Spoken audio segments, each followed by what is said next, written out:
Good evening, ladies and gentlemen. Welcome to another scene set in Chronicles of Darkness Vampire Requiem, a Requiem, London.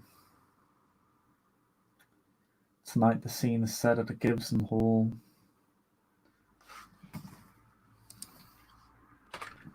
Beautiful event venue converted from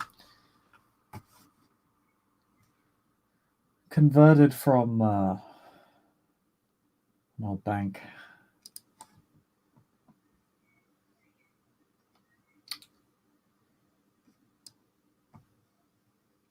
The venue is quite lovely, as expected of the only keeper.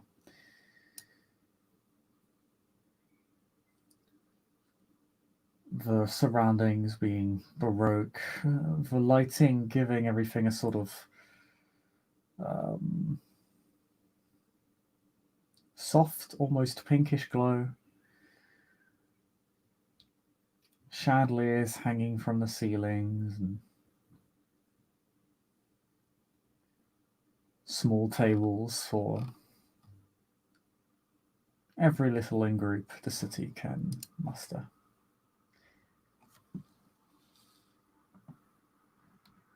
And we focus once again on these kindred, Julian, Marcus, and Alley Cat.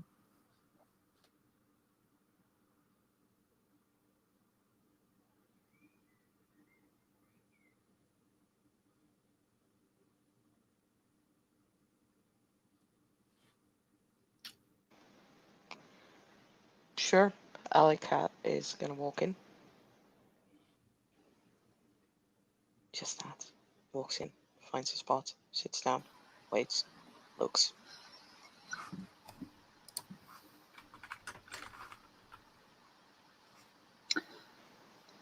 Yeah, I would say not too long after that, she'll actually get to see Marcus in his Elysium best, that being black suit, black shirt, black trousers, because F it, he's a kindred, he's a vampire.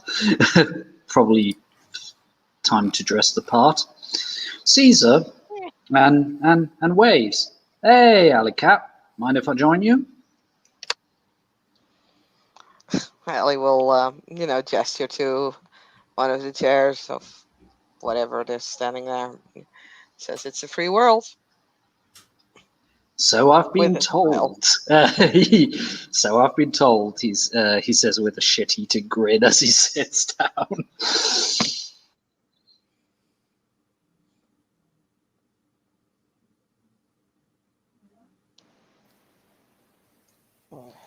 Julian will be in his typical attire, though it is evident in his body language something seems off, more off than usual. And his eyes kind of actually scan the room like he's looking for something, even though he knows something's not there.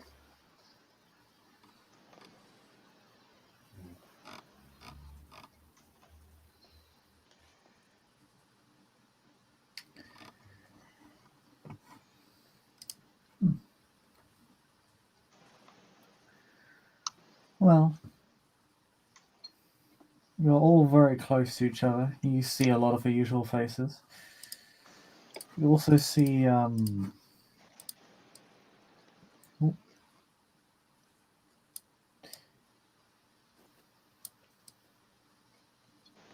also see very much that the prince is in attendance.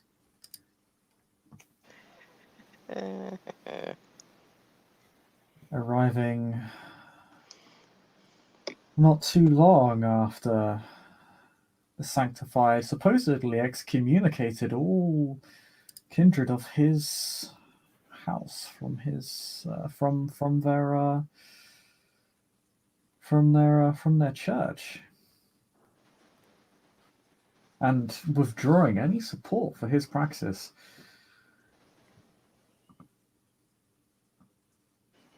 An extremely bold and, well, nothing short really of a declaration of war seems to be the consensus of much of the kindred gathered.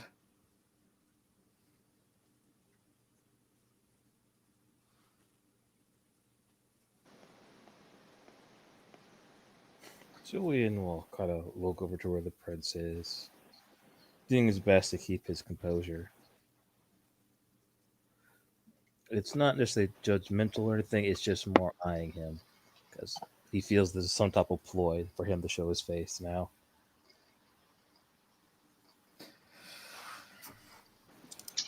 The prince is doing the old meet and greet.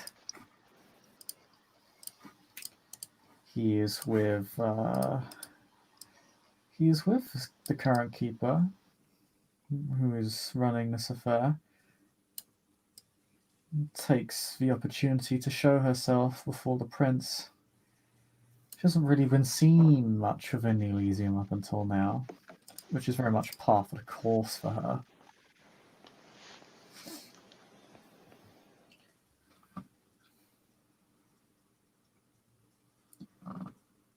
She is showing the prince around and shooing away anybody who is not worth the prince's time.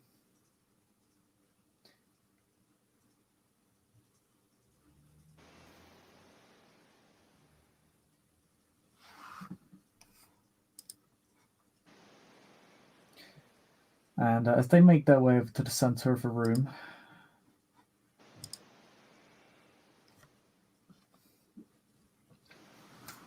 the keeper clings two champagne glasses together.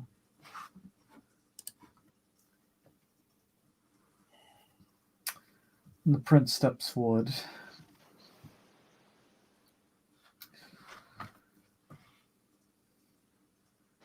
Esteemed kindred of the domain,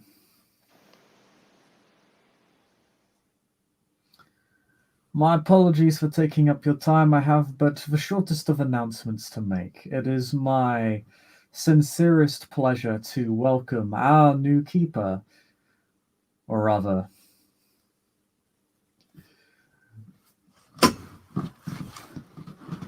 our most esteemed and consistent of all keepers within London.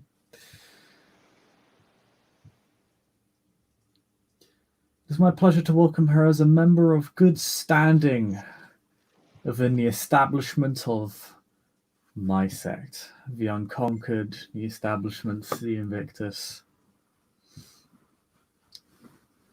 Let it be known that the keeper now stands as a respected and privileged member of our order, with all the benefits, powers, and responsibilities that come with such, as well as the redoubling of the princedom's protection. That is all. I wish you all a pleasant evening and hope I can meet you with you again in the hours to come. Please go about your business. He sort of bows out of the space, and Elysium sort of reflexively steps in. And she sort of clinks the champagne glasses together as if to indicate that the announcement is now over.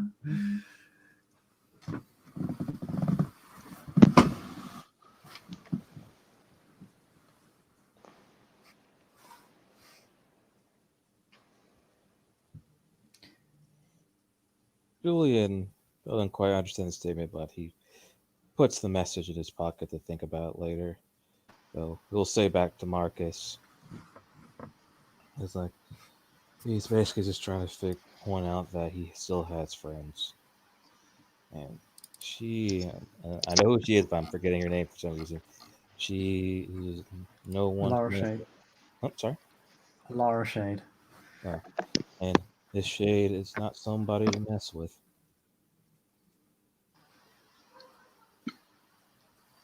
What?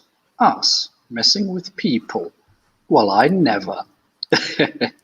No, never said we were gonna do it. Just something to put out there.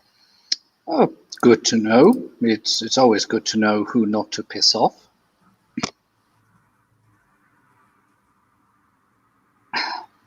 But thank you, Mr. Goodman, for keeping me up to date.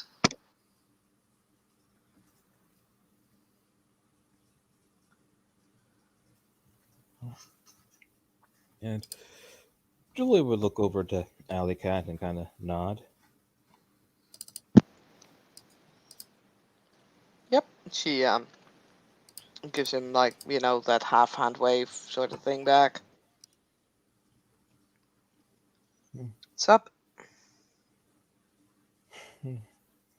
Things could be better, but I'm still existing. That's more than some other people can say, so good for you. Yeah, silver linings. As he is. That was not a pun, by the way, made at Julian's expense. So I just realized, no, I did not mean all the cops that he killed. Just saying. I was just contemplating how Marcus would react to that comment, since you know what? I mean, You know what? you can still think that because Marcus just gives Alley Cat a very poignant look. Yes, I get it. I was there too.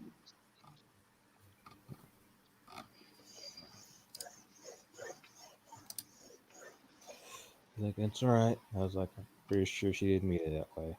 So, Julian is scratching at like a surface nearby, but it's not a sign of irritation. It's almost more like anxiousness. meant it what? Oh shit! Sorry, no. Fuck, no. I didn't mean it that way. I didn't think you did. Oh, fuck. Okay, I take back my words. I should have been more defined about it, but yeah, no. I was thinking on other things that are better not spoken out loud in a place like this. Okay, yeah. Oh yeah, that poor guy. Yeah.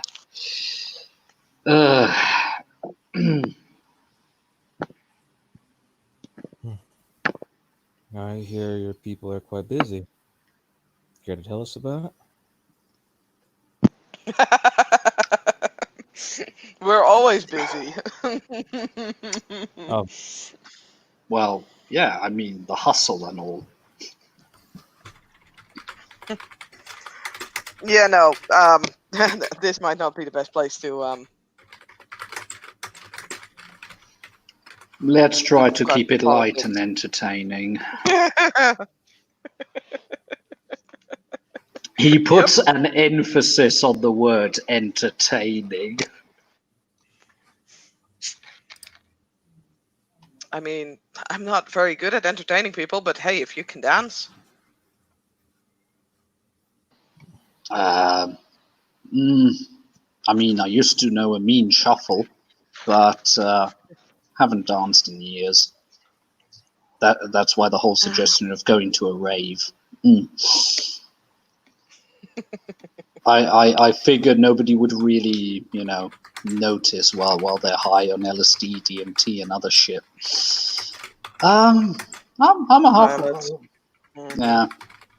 Although, then again, no, not that one. The good old-fashioned ones. But talking about entertainment, if people are terribly bored, I guess I could get my six-string from, from the cloakroom and give a little song. I'm not quite sure if the audience at large would appreciate it, you mean? Yeah. I mean, nothing against your musical talents, Marcus. Like, they're quite good, but No, but socializing. Yeah, who knows? Maybe I'd be showing a little bit too much of my human. That doesn't seem to be la mode at the moment.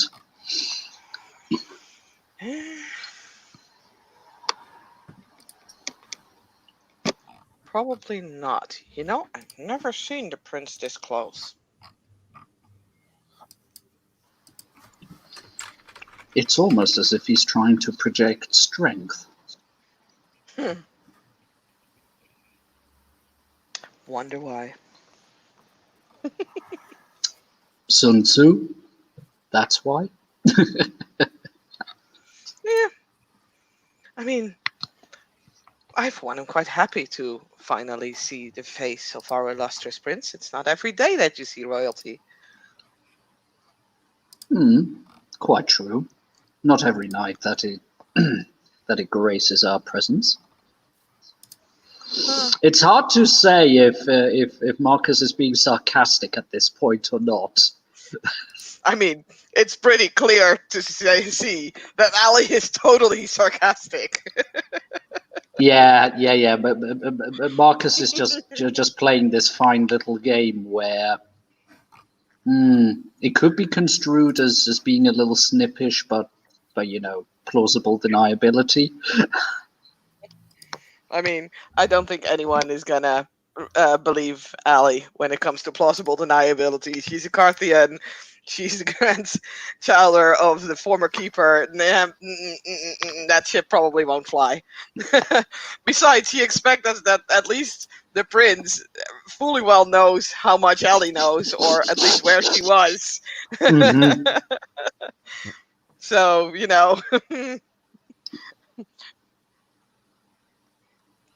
Fair enough. Nah.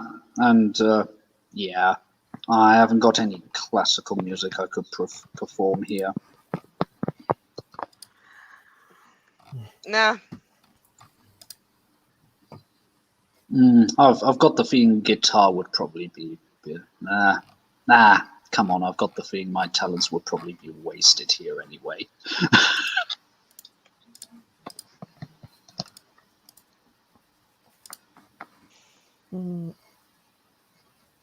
See if there's a bar nearby. Julia would be going over to one of them and have somewhat of an odd request and simply ask them if they serve cherry coke here. Cherry Coke. Mm-hmm. Yeah, there's a long list of drinks for you to purchase should you choose. I said, yep, I'd basically say I want to pay for that bottle. I said, ice. Oh, it's Elysium, they give it to you for free. He starts drinking it with a weird abandon.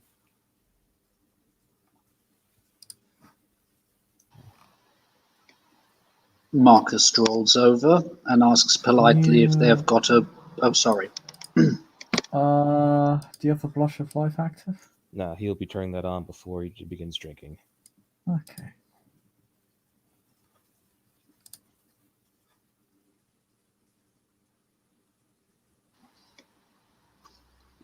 Marcus, who will still have his Blush of Life going, sort of saunters over and asks if they have got a bottle of dandelion and burdock, preferably Fentimans.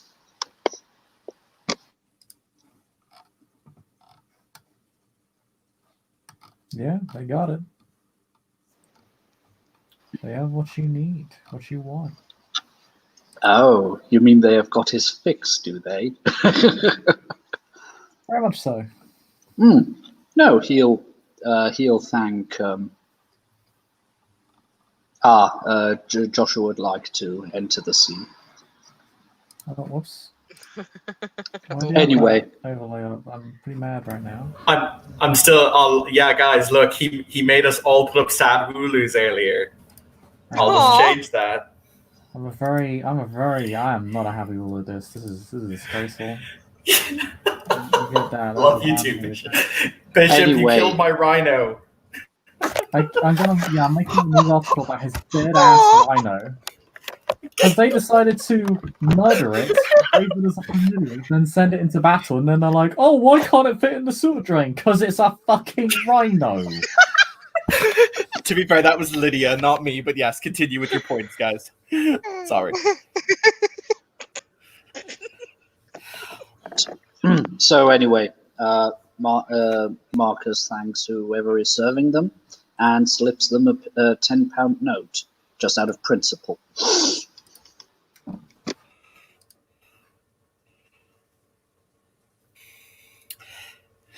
Joshua will enter the Elysium, or rather, is this the same Elysium? Continuation. Okay.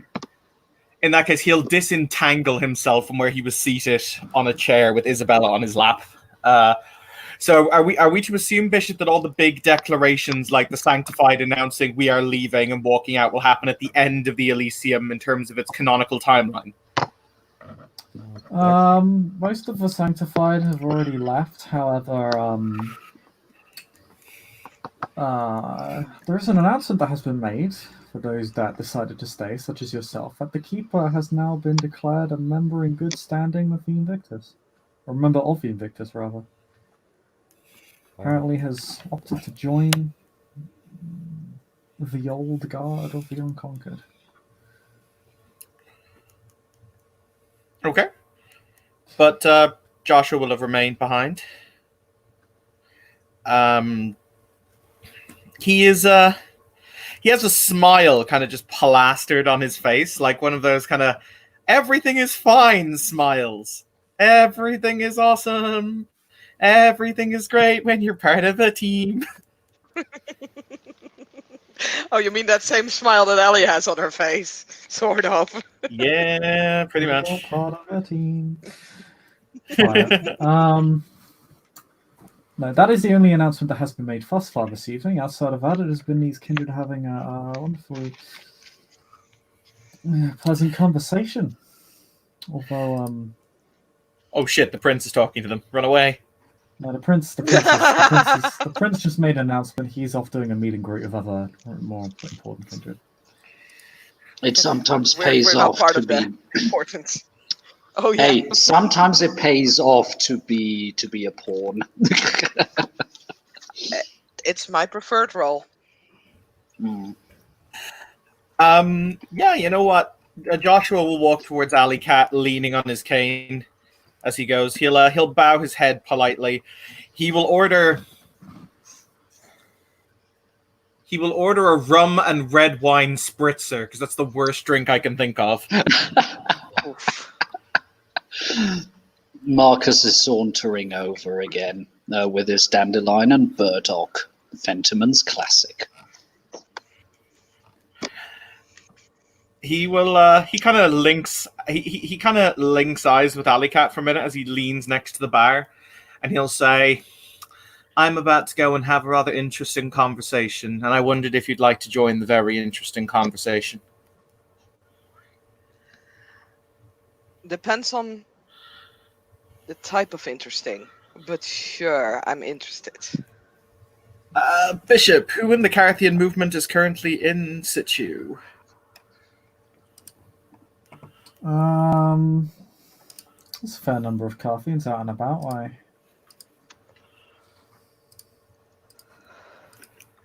Who's it specifically that you're looking for?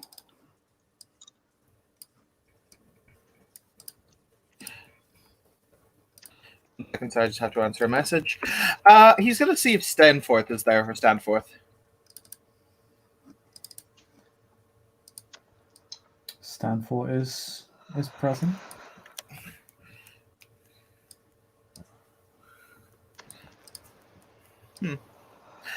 He'll say, "I have to go and have a talk to your boss about a matter you discussed with me and the fact that I would like to move on said matter. And considering we're here in the Elysium, even I highly anticipate my phone is being tapped, so I anticipate the Invictus know exactly what I'm going to say to him anyway, but they can't openly attack me here in Elysium. So I'm going to have that conversation here." I think that's one of the main reasons why we are all here. Because this is Elysium. Mr. Irons, are you quite well this evening? I haven't seen you in a few hours. I got some spicy information regarding my sire, but apart from that, everything has been going surprisingly smoothly. Almost as smooth as this drink here. And he takes a sip. Oh shit! I have to roll to hunt. Give me just 20 seconds to do that. Because you know what's important? Blood is important. Uh-huh. Yes. All right. By the way, So- Chris. Oh, Mhm. sorry. Go on. Yes. Why don't you go ahead? No, I just wondered if a certain Hackett's his presence. Ah, well.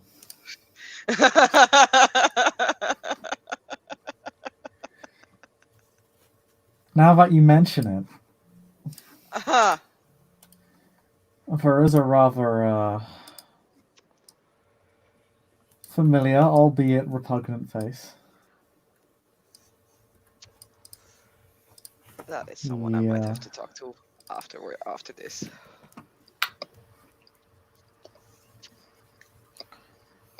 And he is very much present within the building as I struggle to find his picture. for That's some fine. I'm not gonna reason. talk with him immediately. It's more like he's there. That's enough to know. He is here.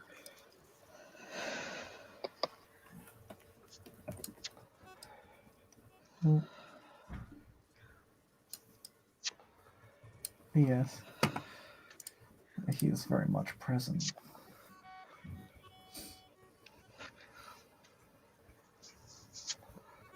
Yes, do go on. When Julian sees Bainford get closer, though still going through another glass of Coke, he says, "Now, there's one thing of using the environment to your advantage. You have to cause a ruckus every place you go to." He drinks some more. Yes. Ever thought about not doing that? He's a I'm not really Dave. What do you expect? Not only that, but one way or the other, Mr. Goodman, the simple fact of the matter is that your covenant is responsible for acts of moral turpituity that not even, I believe, God in His infinite wisdom will forgive when it is time for you to when it is time for some individuals to stand before Him in judgment.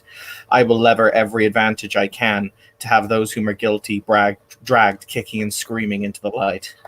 Right. Because So, I'm not denying Oh. anything about the horrible acts that my covenant has done throughout the ages, but the same could be said by every covenant. I'm not talking about past sins. If you want to talk about past sins, there are dozens of witch burnings I'm sure that we're responsible for. No, I'm talking about what's going on right now in this city under the watchful eye of your covenant. Well, we don't know exactly if that's true yet. Not saying your events happen as in we're just letting that happen. That's why at the time when I was talking to my fellow member, I wanted to see if they knew anything. Instead, you try to oust me because you always want something. You always have something to prove. So you're saying that eyewitness proof is not sufficient. Good to know. I didn't say that. Yes, you actually just did by the very literal statement you just made. No, what I'm saying is I'm very sure not everyone in the covenant agrees with such experiments. That's it, but I have no idea because I haven't talked to anybody. No one has been upfront about talking about it. As far as I know from my superiors, there are concerns, but we don't. But they, as usual, are delegating, and I wait for the delegations to come back to me. Talking about delegations, has any of your fine kindred ever heard of a Miss Packet or a Miss Lennerstaff by any chance? I recently got a missive that they would like to talk with me, but for the unlife of me, I can't remember if I even came across those two. I have never heard of those names. Bishop, can I make a cacophony roll for that? Same, actually.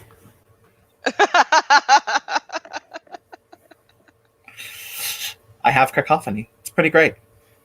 It is so great. Bishop, you're muted if you're even here. Yes, you can make the roll. Go do make that intelligence. Yay. What's the roll?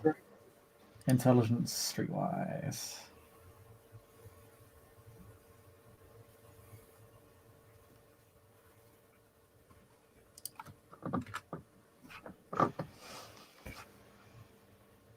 I have heard of these You add- people.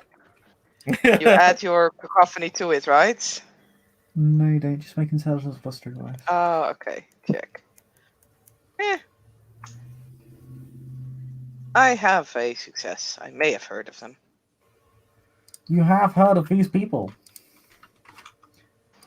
So, yeah, you've heard of them both. They're both Ordo. Cacophony-wise, there aren't too many rumors surrounding them. Nothing particularly salacious. Lenistav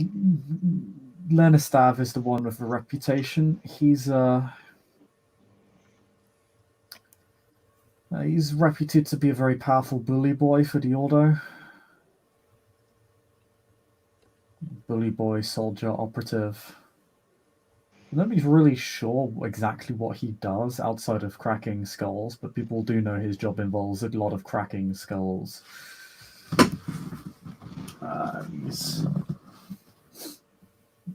He's generally feared and respected outside of his covenant, but he doesn't show up to public events all that often.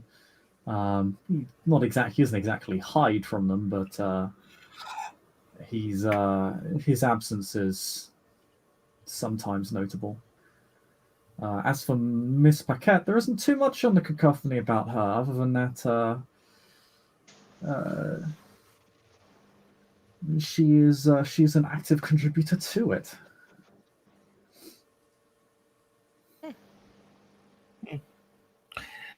One of them's a bully boy for your society, he'll say, looking at Marcus.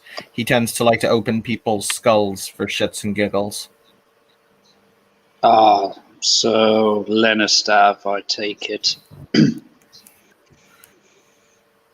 Yeah, the other one is a information distributor. I see. Well, you have my thanks. To be forewarned is to be forearmed. To be fair, there are... I can think of more than one reason why Lenistav might want to have a word with me. Not really aware I've done anything wrong, but good to know. Good to know. Okay. Thank you. No worries.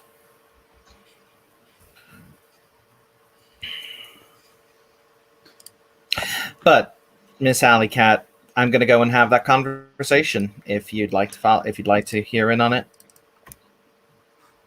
By all means. it's a date. Joshua will link his arm with Alley Cat and will walk, leaning on his cane. Allie will not facepalm, but she's facepalming mentally. Internally. She's facepalming internally. But is she also facepalming externally?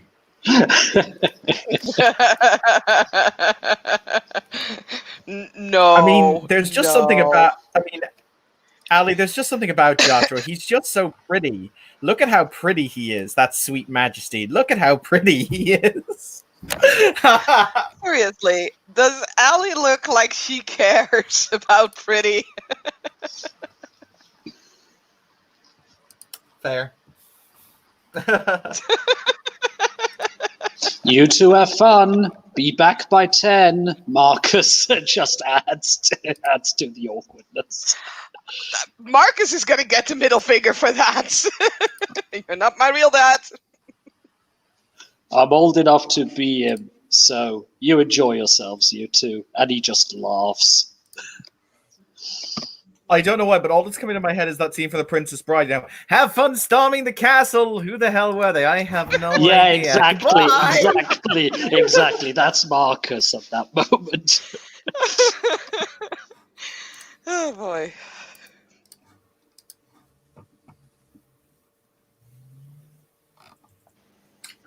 So,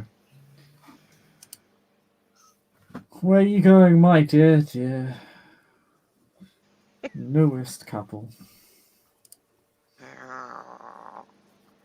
Where are you going? Apparently Surprise. apparently to Stanford. Stanford. Keep mixing up names. There are too many forts in this city. I think there's just the one. But you make your way over to Stanford. He is sitting at a table with Morales.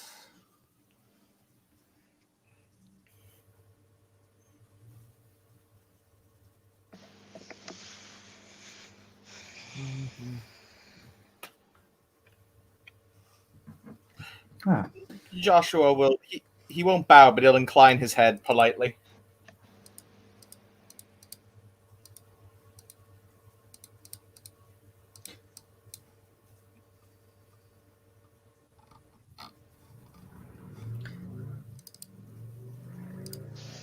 Good evening. How can I help you, Miss Elysium?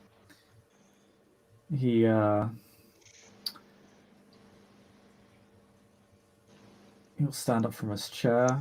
He'll sort of nod at you both respectfully. Nev will do the same. Joshua will offer a hand to shake.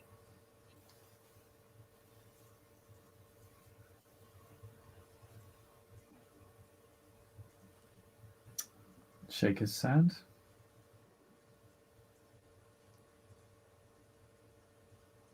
Nice firm grip. Clearly a bit more strength Joshua to does it not apply than all of you his. I was going to say Joshua will not apply his crushing amounts of potence or vigor.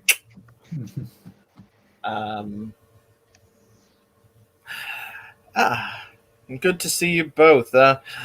Yes, rather pleasant, Elysium. All in all, we managed to throw down the gauntlet. I had a rather wonderful spritzer, and everything's on fire. Alley Cat looks presentable. Raises an eyebrow. That is definitely the highlight of this Elysium. I have no grease on my hands at the moment.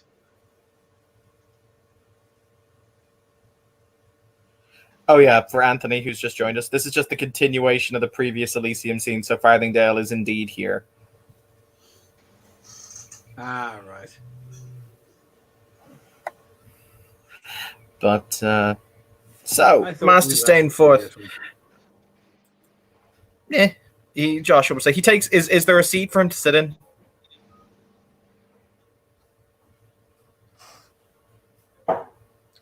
Yeah, there's a spare chair. Okay, he'll take a seat. And he will say, well, my Covenant have done as they have said they will. The vote has been called. It is enough to pass muster. Things will proceed to move forward from now.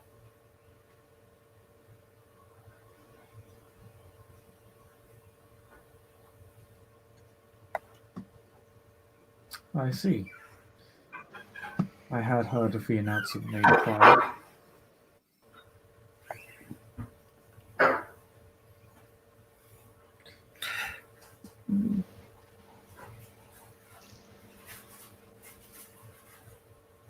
A bold decision.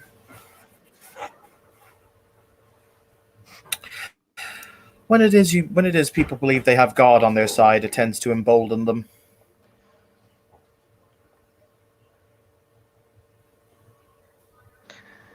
Ali is internally rolling her eyes, though she will not do so externally. Well,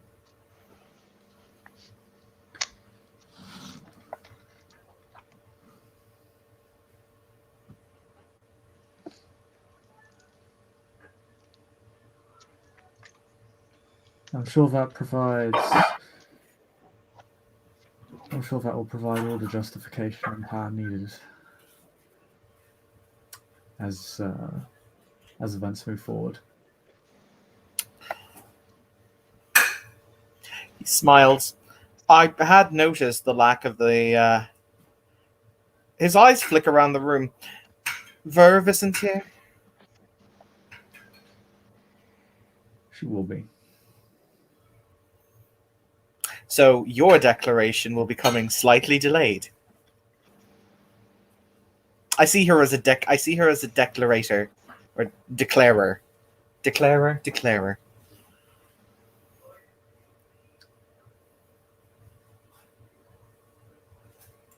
You might be thinking of the word herald. That's thank you, Mr. Farthingdale. I believe Miss Thacker would take offense at being referred to as such a thing, but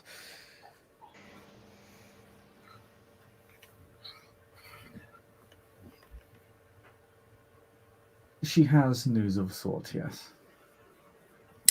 Wonderful. We shall look forward to hearing it with bated breath. I'm curious, Mr. Stainforth. He points to her compatriot, his compatriot sitting on the opposite side of the table to him, and he says, "May I ask, how much is it that you trust your lady friend here? Because there was a question I need to ask you, but I'm unsure if I should ask you it in private or if present company is accepted." He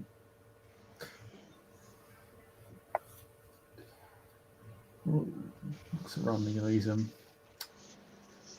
With respect, Bishop Bainforth, I don't believe any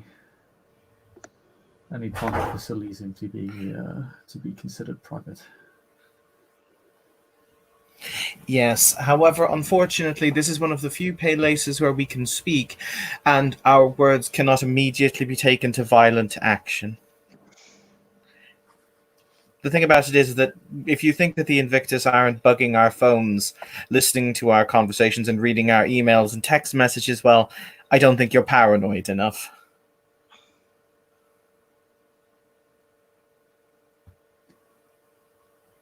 Depends on the individual. He leans across the table and smiles.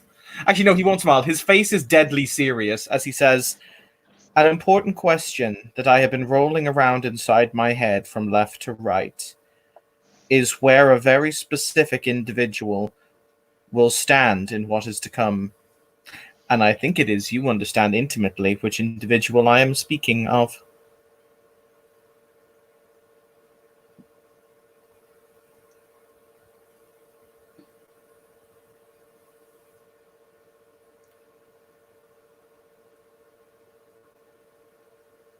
There is a very pointed glare in response to that statement.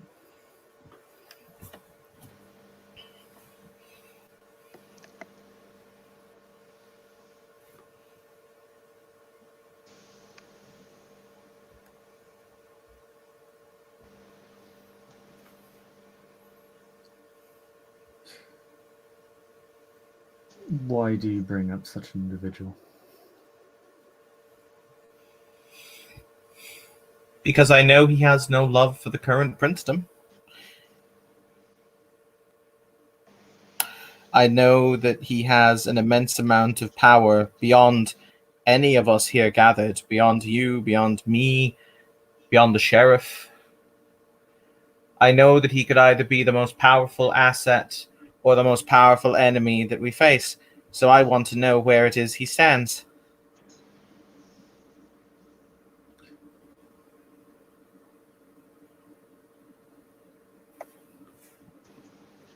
What makes you believe I, of all people, know this?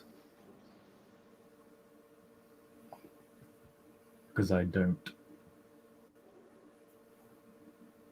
Hey, Bishop, can I roll a wits empathy check on him? Yes. Difficulty? What was it before? I believe it was minus 4 dice. Cool. I will He's spend a well willpower guarded. point on this. Mm-hmm.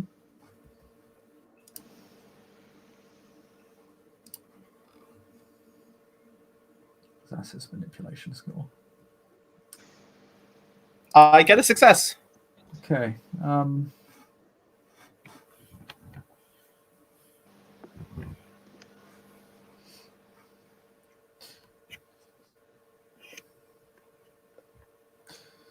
His response comes across as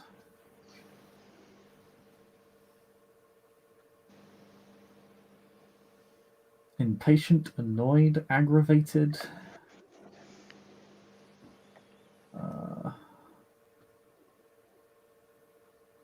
And to the point. He doesn't appear to be hiding anything from you. In fact, he appears to be emphasizing his statement quite significantly.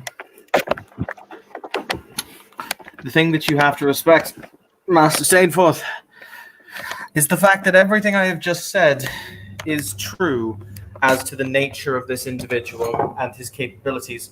You respect the fact that it's true, even if it might be of some personal foible to you. You also are one of the few individuals in this city whom could, if he chose, I believe, ascertain the answer to my question.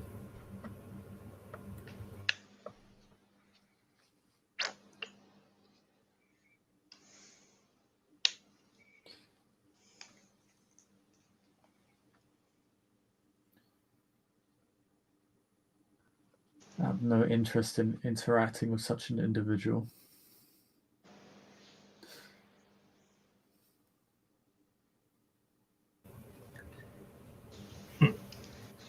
Their views, As you say. upon our world are cynical, jaded, cruel, and not of our time.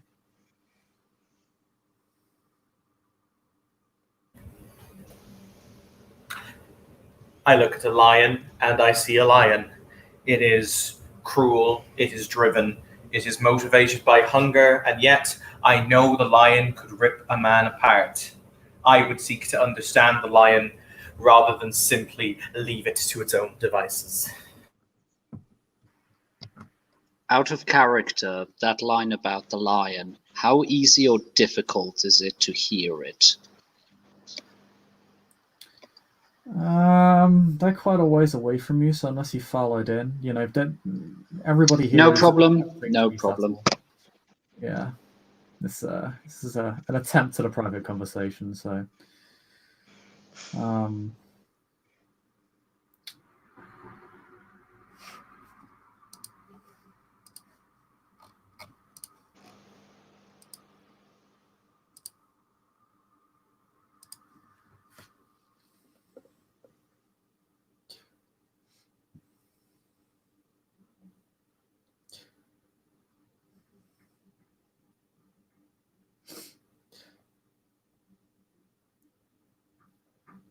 Will only wind up a pawn or worse. Either leave it be or bring fire. And an army, but no less. He smiles and says, "Very well then. I'm sorry to see that I could not reach you on a more loquacious note. I thought that you might be of help in this matter. If necessary, I will speak to him about what is to come, and considering, we'll see how the dice fall. But, Master Stanford, I've taken up quite enough of your evening. What was the name of his female companion? I have met her, I just can't remember the name.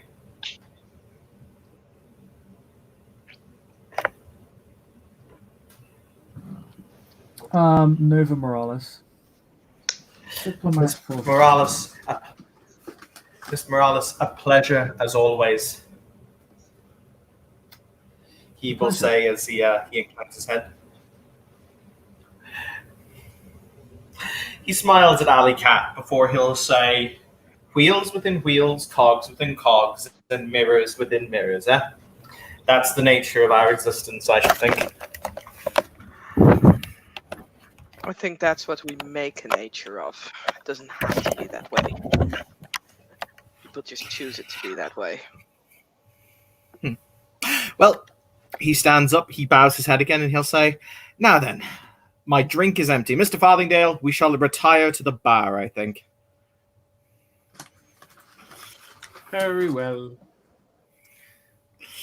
Pleasure, Mr. I look forward to speaking with Miss Verve when she arrives. Pip pip cheerio. Good evening. His mood is Joshua notably more will- sour than it was before. Joshua will turn on his heel and will walk back towards the bar. All right, while that's going on, Julian Marcus going to be approached by a couple of individuals, but it's this familiar face. Well, Yay, more religious screaming matches. God damn it. Don't you dare. Marcus has got words to exchange. Karen just walks up to you, Julian. Seeing coming, makes no secret of his appearance. He's quite distinct.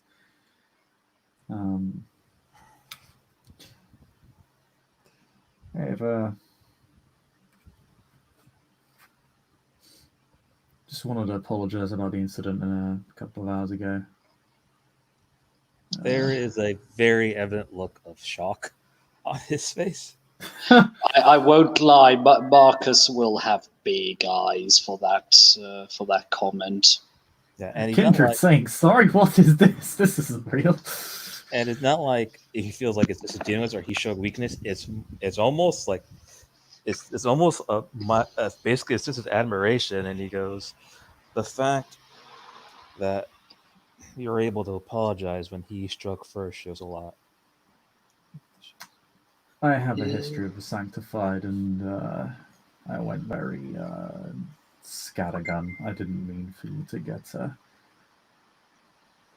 caught up in that crossfire. No, So Wow. it's not good for you. It's not good for me. It's not good for us as an organization. no, sir. If anything, it's my fault. I probably shouldn't be here. I'm not in the best condition to be around people.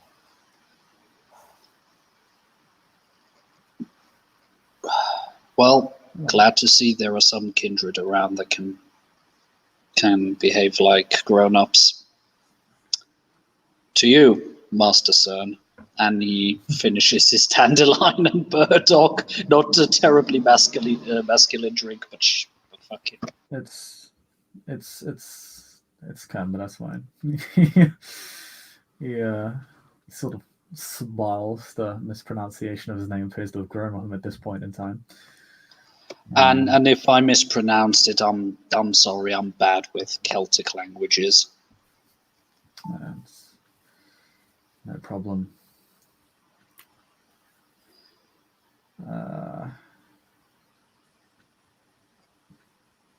But I did hear about your newfound predicament, Julian. I myself am in no position to resolve anything, but I do know of a few individuals who would be willing to perhaps aid you in your moment of crisis for an exchange, but I suppose that goes without saying. I'm all ears.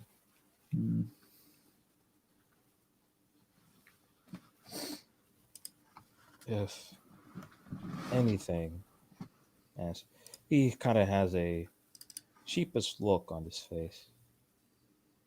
This may be nothing to add to my bill, but I'll need help from a member of the Voivod.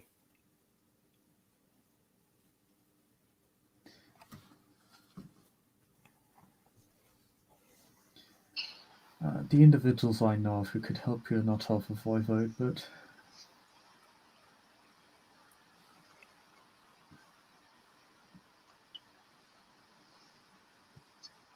well, I suppose beggars can't be choosers. No, this man, as he's still showing these nervous gestures. and I'll do my best to handle it. But if any of them will be willing to talk to me, I would love to speak to them.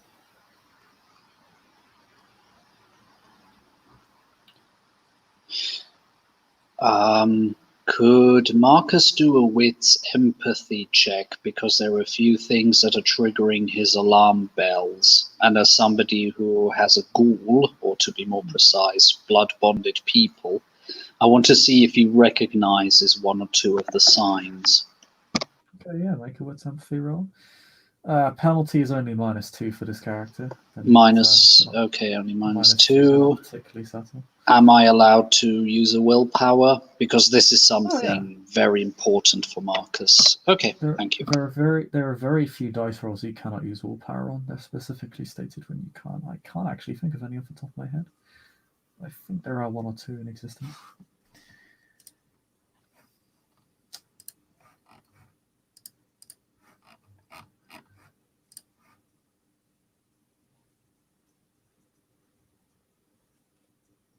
Da, da, da.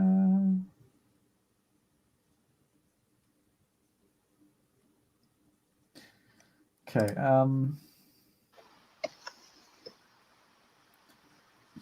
He seems to speak of whomever he's discussing with respect, but not with any real degree of particular affection.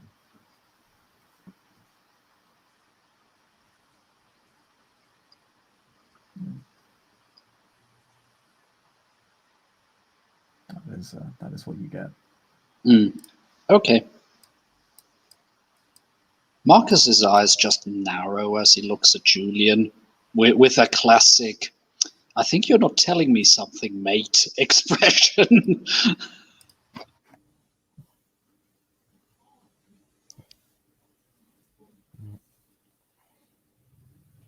And just sort of raises an eyebrow.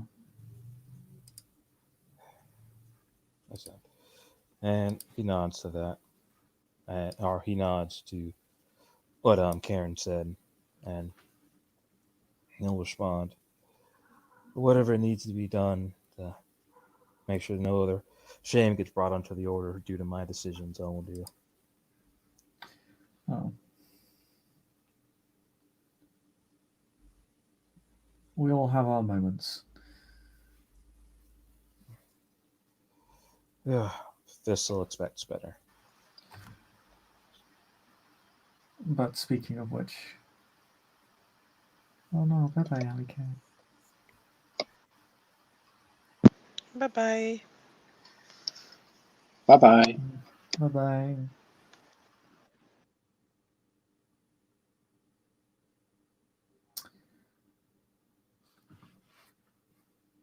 But Karen will turn to Marcus.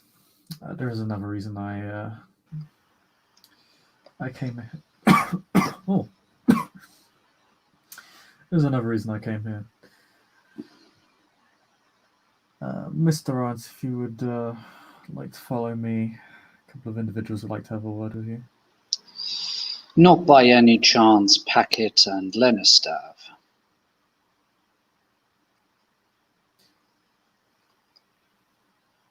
No time and no place like this. Who dares wins. See you later, guys. And he nods to Julian. As he passes him, he gives him a pat on the back. And he'll follow.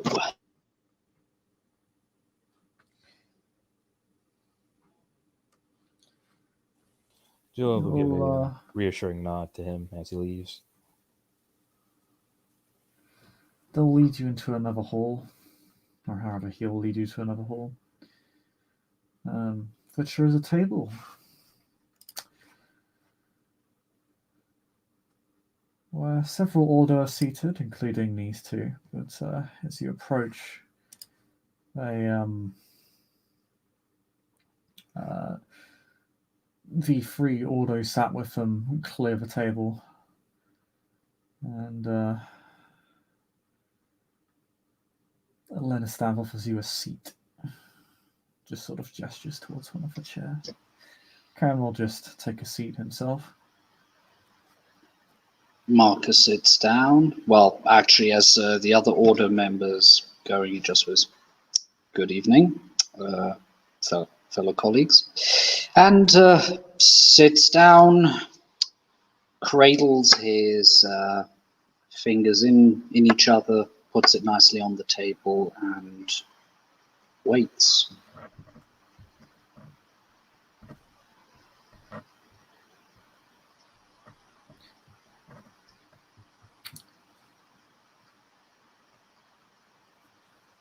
Miss Paquette puts down her champagne glass. It's that's the faint smell of vitae on it. Good thing my kindred is fully loaded up on blood. Yeah, it should be noted this entire place smells of vitae. There's a lot of kindred either drinking directly from vessels or having blood on tap from the bar being poured into glasses. Of course, cold blood is far less nourishing, but the sensation is very much the same.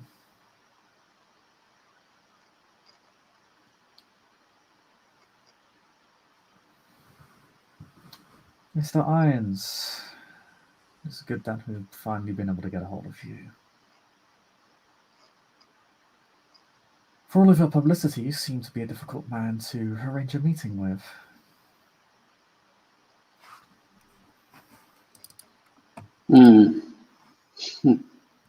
Publicity. Just at the wrong place at the wrong time. Again.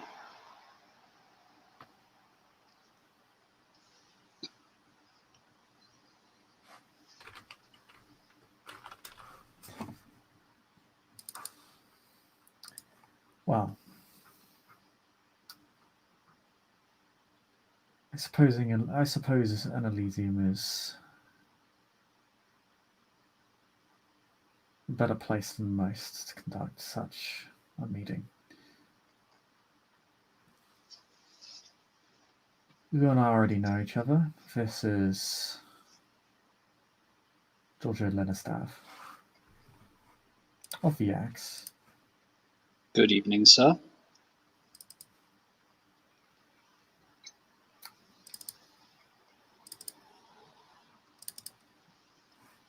Evening.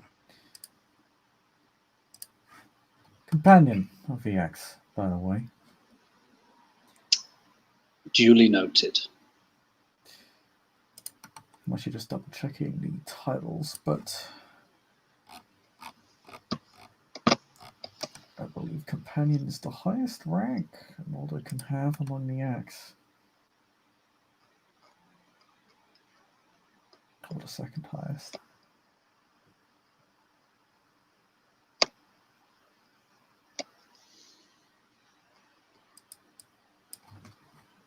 Needless to say, he's a very high-ranking kindred among the Swarm.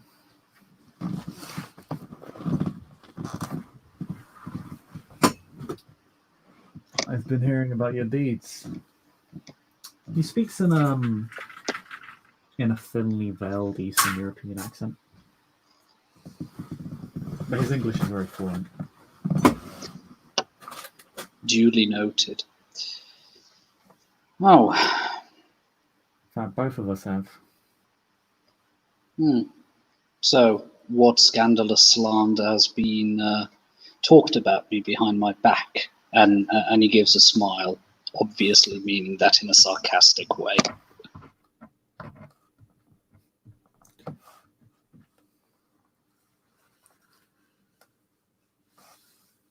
It appears both Milder and Miss Paquette's were quite impressed of how you've handled the situation a few weeks ago. Marcus's demeanor becomes a little bit more serious. And the ensuing fallout.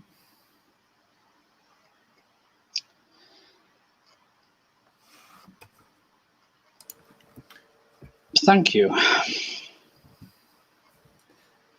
It was a hairy situation, to say the least, but thankfully I had the abilities at hand that I did, even if they weren't quite as developed as I would have liked them to be.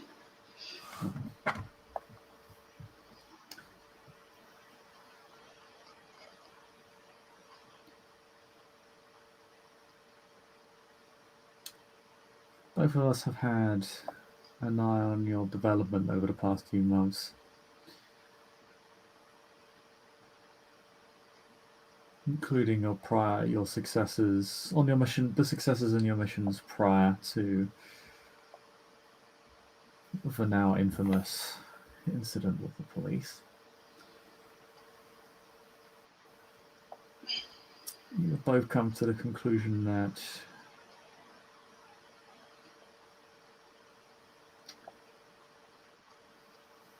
already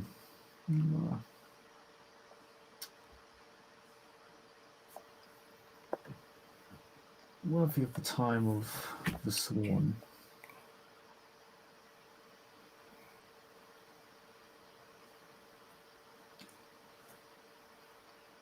I must admit, it is unusual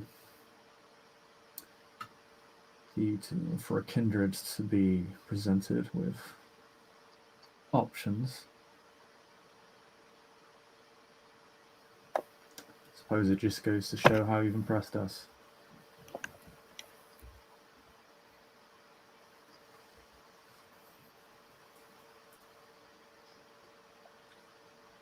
We would both like to offer you a place among our respective orders, of course.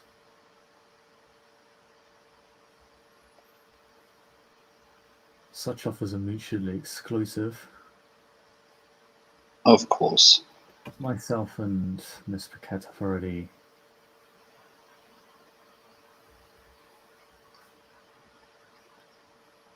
hashed things out amongst ourselves.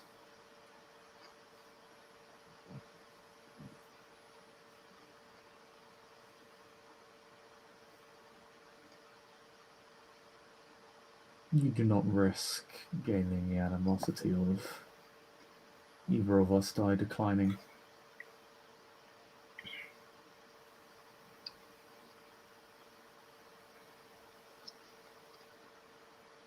We have sorted such, as I said, we have sorted such things out amongst ourselves. He nods.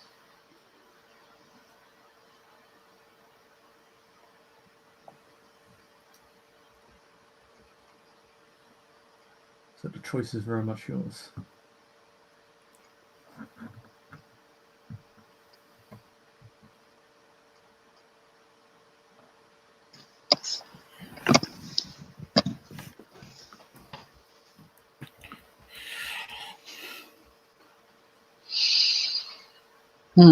I have to say, this does come a little sudden. Frankly, after hearing of your reputation, I thought that I had somehow, I don't know, transgressed some Byzantine law and was ready to get a walloping.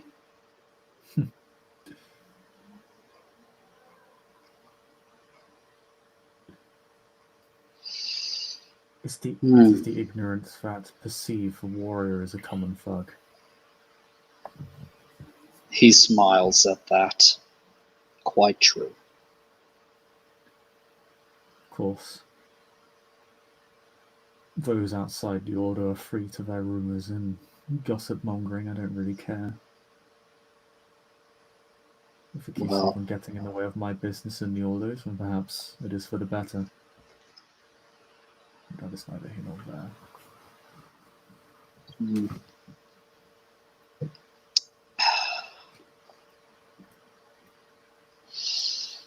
I'm curious.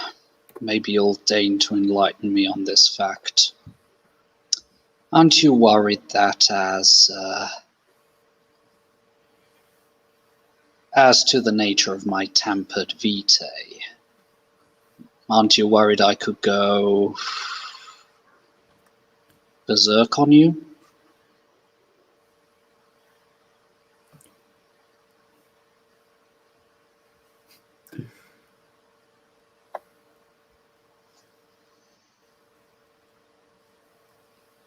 If that is a concern, it will be dealt with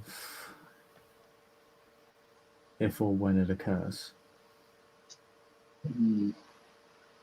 But if you were truly so unstable, I doubt you would have been offered a place within our organization at all. Quite true. We are an order of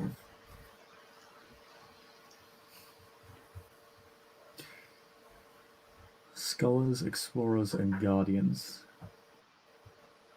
We have very little patience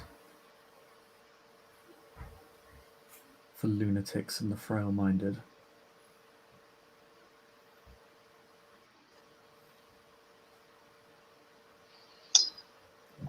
Hmm. Are you aware that I've got some beef with he who is responsible that I am what I am? Or that I harbour him or that small cabal that are responsible for it ill will?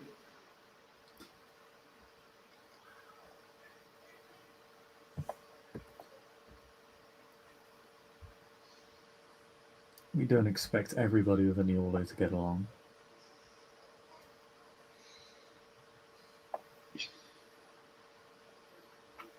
If a matter is serious enough, it can be brought before a Twilight Judge. You can resolve it in your own time, so long as it is not in breach of our laws. Hmm. Here's the Yodo thing. prefers to, as I'm Yes. sure you're all aware, Yodo prefers to allow its members to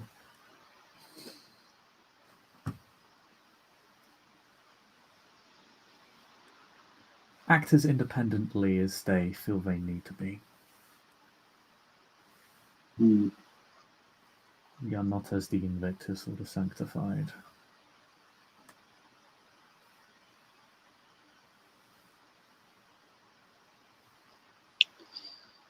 I see.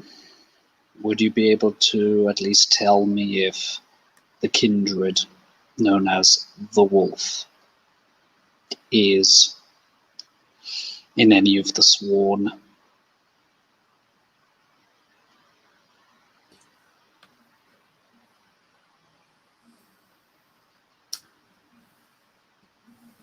There's a raised eyebrow when you bring up that name. Paquette looks like she's had her feathers ruffled somewhat. If I recall, he's in the Order of the Dying Light. Hmm.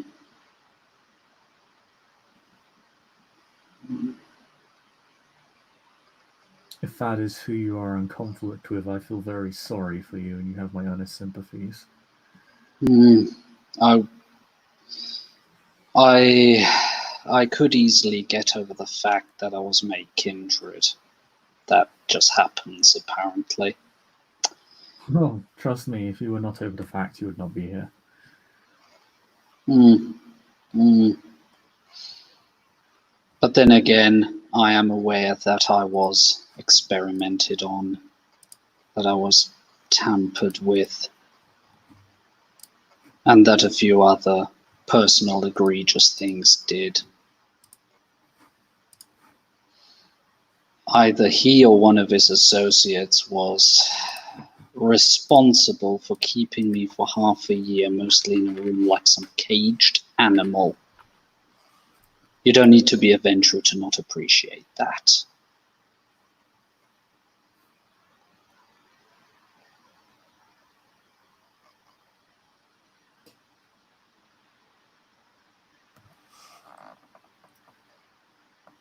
Ministav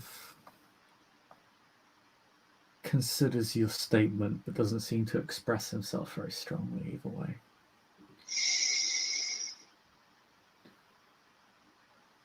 You don't have to appreciate it. I would personally advise remaining outside of the wolf's direct purview. They are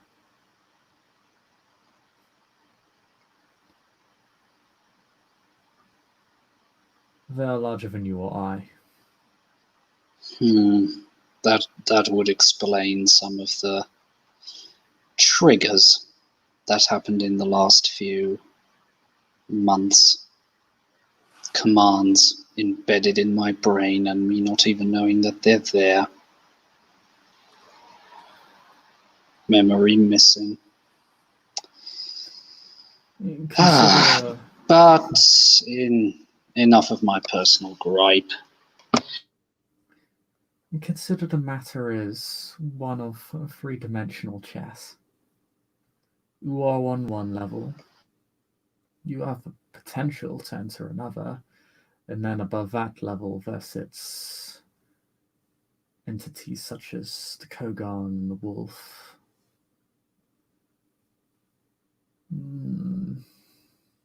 Dangerous business.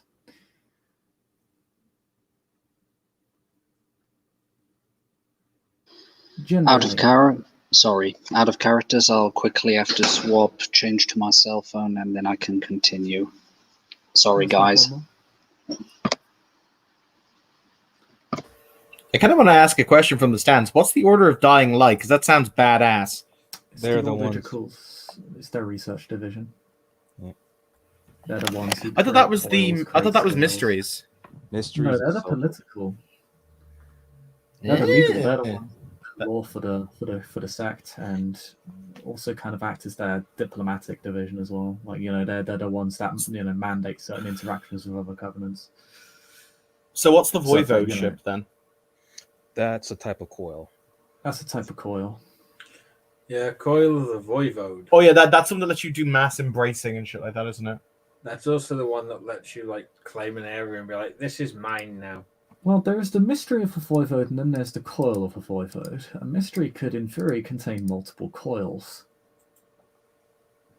In fact, the coil of a voivode is one of those mysteries, or rather, the mystery of a voivode is one of those mysteries which contains multiple coils. Yeah, weird. Yeah.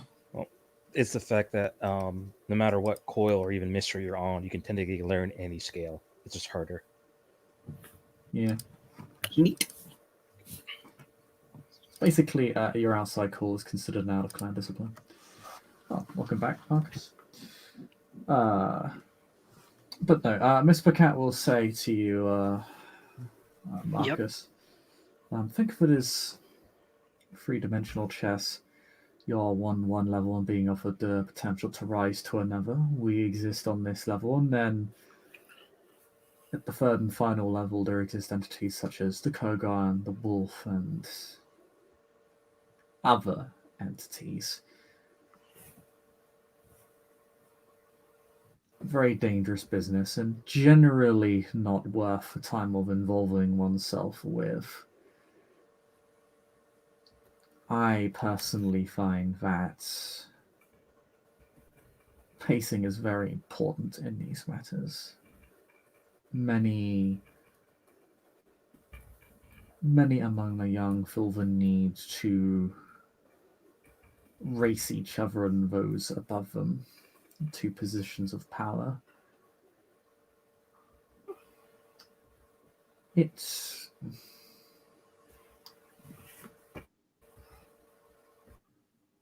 has almost always resulted in a very swift end for them. They fight to attain something that they are not ready to possess. And even if they do possess it, they find themselves surrounded by individuals far larger than they.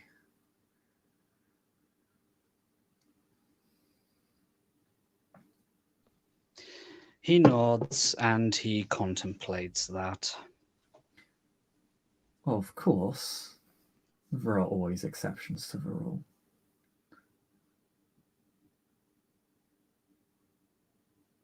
I hear the wolf himself was an exception in his youth.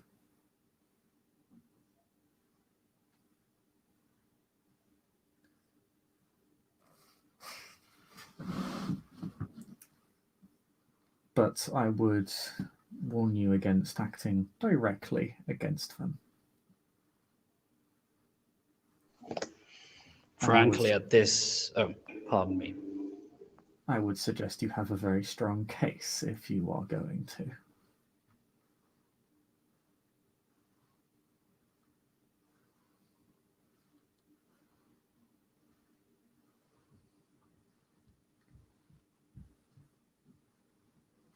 But that is all I have to say on the matter.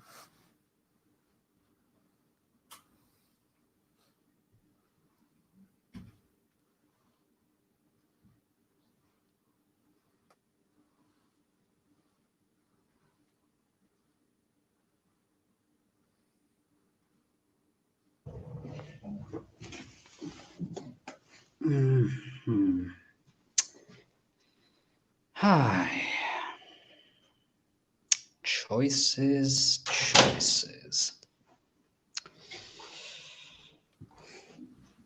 I'm normally not in the habit of making rash decisions.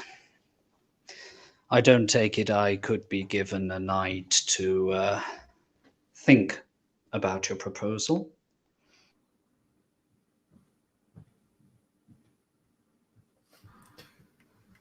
Neither of us like being made to wait, but we can afford you an evening. An answer by the end of Elysium.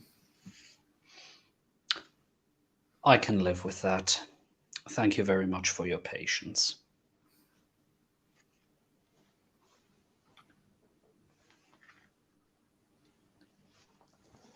It is perfectly fine. You are free to remain with us if you like. It has become increasingly rare my attendances within these Elysiums.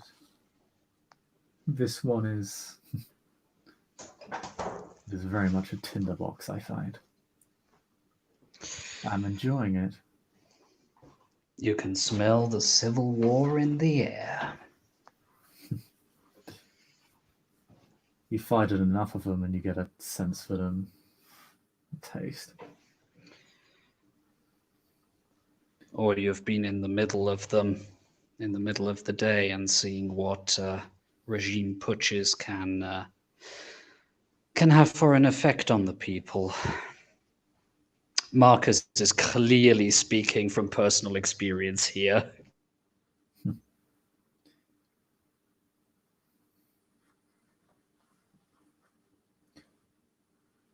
Both of them give you a look of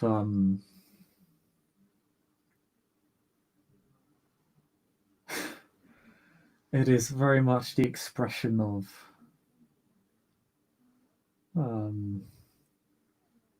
the old looking upon the young as if they're experiencing something for the first time.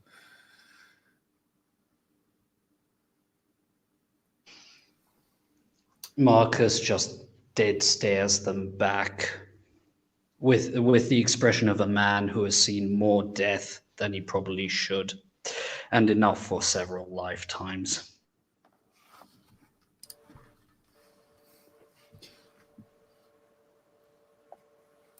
The tension here is palpable. I dare say he'll get up and give both of them a very respectful bow.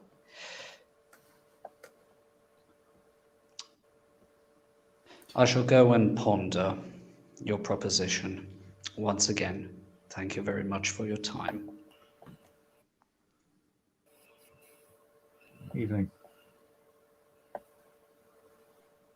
He rejoins the group with a very, very sort of expression on his face now that they can't see him. So, how were they? It was basically the last thing I was expecting. Apparently, my exploits have been going around, and respectively, the axe, as well as the Dying Light, would like to recruit me. Which, for somebody of, let's just say, my age, is highly unusual. At least that's what I've been left to believe. Well, as far as we could tell, you are very young, as you said. Or not we, it's not like I knew what decisions they were making, but from what I know and what you told me. So, Though I'm surprised the Dying Light wished to talk to you. Though they must see potential of something that you've done. The axe, I get it.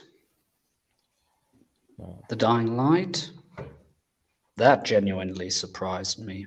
I mean, this whole thing surprised me, but the Dying Light of all groups? I honestly thought a member of the Mysteries would find you, or a member of the Axe, not the Dying Light. You're not. At least Isabel, I can understand why Dying Light would come looking for her. She's always experimenting on something or researching something. Doesn't mean I'm not. I just don't like to draw attention to it. That's all. There's a small grin on his face. I didn't say that you weren't smart enough or skilled enough or you weren't working on it, Marcus. I'm just pulling your leg, friend. I like to be underestimated, although that is growing harder and harder by the night. As far as I know, Lenistov, he's a decent enough man. He was my trainer and the reason why I got in. Decent if you want your head smashed in. What? Nothing. Out of character, I'm laughing. Honestly, the first suit that we had a trading match, and he almost torpored me, but it took him a long time.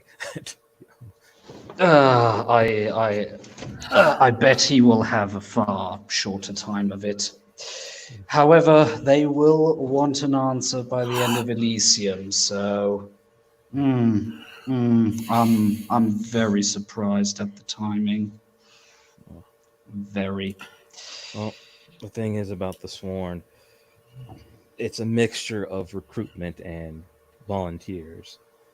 Despite what some might think of being part of the Ordo, you don't actually have to do much officially unless you're forced to do it. You could just... By the way, Bishop, sorry, just a quick question.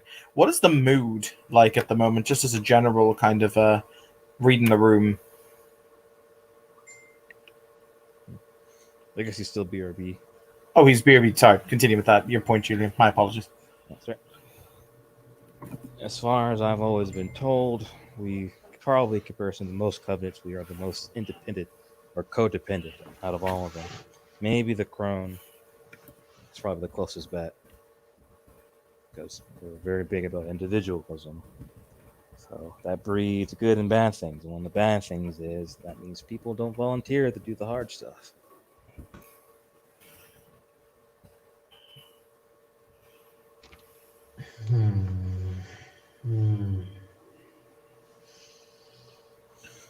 And you know Mutai, or at least you've spoken to her, and she's the leader of the Axe. Mm-hmm.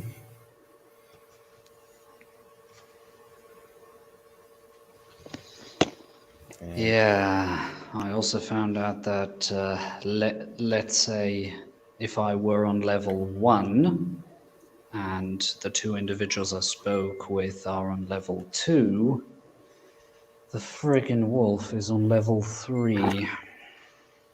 Can level 3 be right next to graveyard supplies and other and sundries necessary for funeral rites? Is that what Joshua asks? Exactly word for word. There is a crooked look on Julian's face. That's like, and says, Marcus puts a finger up. It's fine, Julian. Looks at Baneforth. Oh, I'm so glad my existence amuses you that much. No, it was nothing to do with your amusement, or nothing to do with your existence that I was amused with. I'm saying that individual needs to die. He needs to come down with a terminal case of the deads. that's not something you should be saying so blatantly. I will Yeah, and I was informed that it would be healthy for me to leave my, mind you, they didn't put it that way, but they might as well, my petty vendetta with the asshole. pity through their eyes because they've been here for a while. And despite what the wolf does, he is a honored member of the Ordo. Oh, so he's tortured, mutilated, corrupted, and in other ways fucked with more people than everybody else. Good to know. And again, Julian looks at him with a quick look and says, I was like, didn't one of yours make several different types of revenants? Yes, while he was being ridden around by a very lovely individual. Would you like me to say its name very loudly? I can kill them. I don't think you can. I know exactly what you're referring to. And no, it's not necessary. So, Mr. Goodman, I would very much warn you, do not make statements out of ignorance. I'm not making statements. I have seen I'm firsthand. making statements of what the big scheme is. The big scheme is you can't just go around saying those things to powerful individuals, because even if you take them down, they have friends. That creates power vacuums. You need to have a proper system in place, or it will just fall into itself. Oh, we're saying the wolf should be dead. Where Joshua's kind of saying the wolf should be dead repeatedly. And Marcus is not saying it, but there is a clear glint of kindred delight every time the prospect is brought up. He's not hiding it. He has got clear animosity towards the wolf. The simple fact of the matter, Mr. Goodman, is that you have drunk some. And trust me, it's ironic, me as a religious individual saying you have drunk the Kool-Aid. Wow. But I would recommend regurgitating that sweet rat poison-laced Kool-Aid. And this time, Julian stands up. It's like, one more word of you besmirching my people, and I'm not going to have it. Baneforth, I'm not saying you shouldn't be unhappy with what is happening, but it's not all the Ordo. Your people are blood-crazed, pseudo-science nitwits who believe that the world should involve, dancing around in the offal of the innocent, and I will personally see to it that every one of them who is responsible for very, very, very negative actions is personally dragged down to hell, kicking and screaming, where they will get what they deserve. Bring it.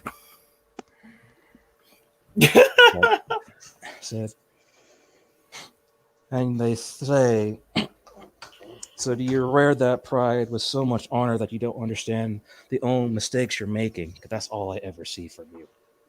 There are moments where you have clarity, but other times you're too full of yourself and your order. Number of atrocities caused by my society in recent months. I'd say give it about a 10, because I'm being relatively easy here. Number that have been committed by yours. Well, I'm not going to say which one of us is secretly Joseph Mengele. Oh, wait. Yes, I am.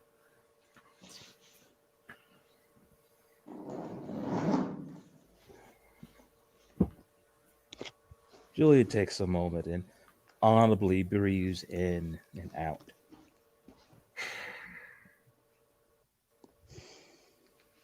The fact that Kern, a person that I may not know well, but to your words was able to say sorry about what he said, yet you can't. He shakes his head. That shows more than anything. I possess the ability to say I'm sorry. I just don't possess the onus because I'm not wrong. If there are good members of your organization, praise be hallelujah. I believe that they are the few among the weeds, and I hope that they are lifted up and allowed the chance to bloom. However, all I have seen from your pseudoscience is blood, tears, and misery. Broken lives that could never be repaired. So I'm just going to sit over here in my moral indignation, because that's a good look. Which is funny that you call ourselves pseudo when you see our results, no different than what your magic does. But it's already make it clear that you're lying. I'm not going to fight it. At least not today.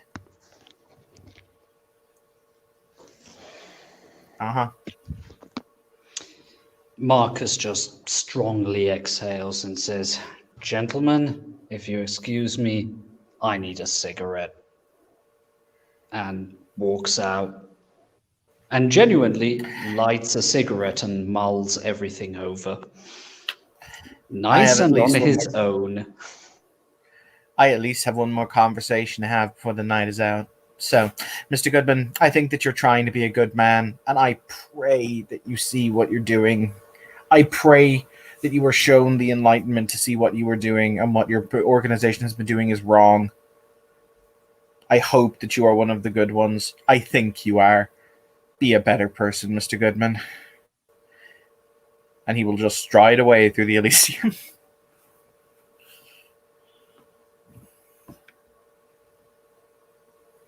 As I see if Bishop is back. Bishop. Yep. I think he is. He's commenting about somebody dying earlier. Wait. Huh? What? Oh. Hi, Bishop. How are you, Fran? Mm-hmm. Oh, why are you salty? Hmm? Why are you salty? Wait, am I? Nah, you weren't. You're just like, It was just like you sounded like really accusational. But no, actually we're gonna go and do that one thing I never thought I'd have Joshua ever say in a single sentence. Bishop, who are the decent who is the former keeper of Elysium here? The one who got booted out? Not right now. Why? Oh, I need to talk to the circle of the crone.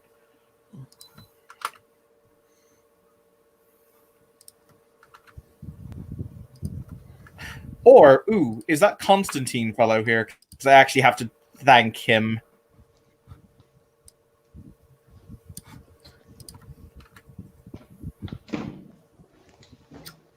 Constantine? Yeah, he's here. I would like to approach him. Oh shit, he's actually around. Okay, anyway, you go, Joshua. Thank you. Yeah, well, it's yeah, he's here. I said there's a butt somewhere. He's sort of just standing on a balcony, just watching everything. Joshua is going to Potence hop up onto the balcony. Whee! Well, let's hope I'm the totally crowd- smoking a cigarette under the balcony. All I can say is I hope the ground doesn't break from you jumping. Somebody might get upset about that. I don't think it does. I don't think I need to do that much to hop up a balcony.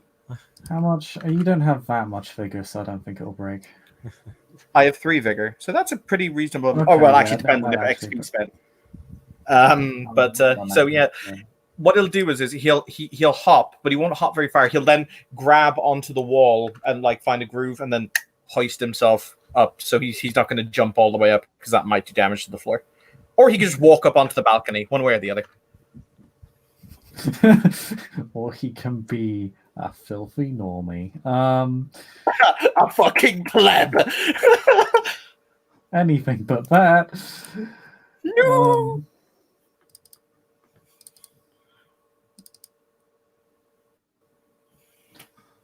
God damn it! Not here.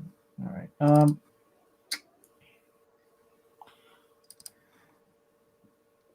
There we go. Oh, it's a different picture for him. Constantine.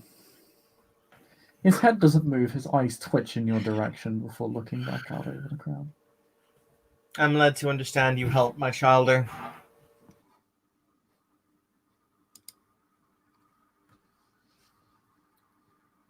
I helped myself.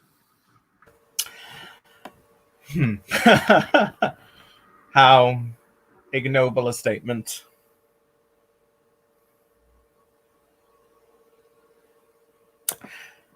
You helped my childer. You could have left her behind. You didn't. You also did something to make it so she could return home without fear.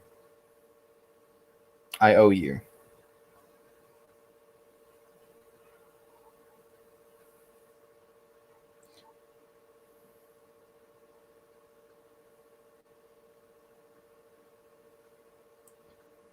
I will hold you to that.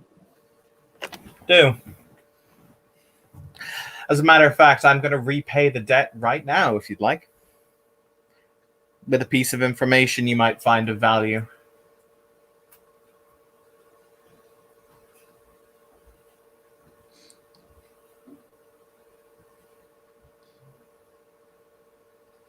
I doubt there is anything you could offer me in this instance, but by all means. When did you become so egotistic? When did we become so egotistic? Is it a foible of age? Is it the hubris of time? When is it we become absolute dicks?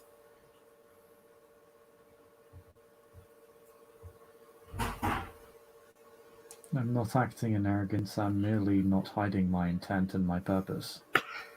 Mm-hmm. Right.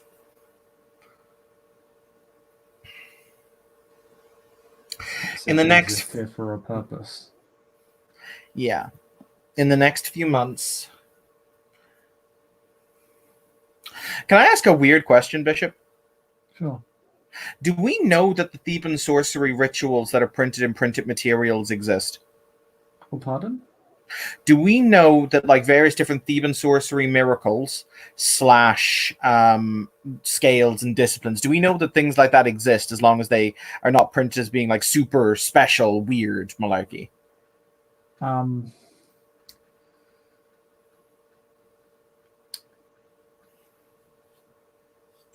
Certainly the Lankea. I was just gonna say the Lankea keeps like written records of shit. Yeah, the Sanctified know. I mean, as a Sanctified, you know plenty about Theban sorcery. As for the specific niches and abilities outside of your covenant. Oh no, I want to know if I know of one in my covenant. Basically, out of character, because Joshua is basically at this moment in time, quote unquote, developing the ritual to do this. He's actually just buying up the needed themes to do it. I want to know if I know I can summon an angel.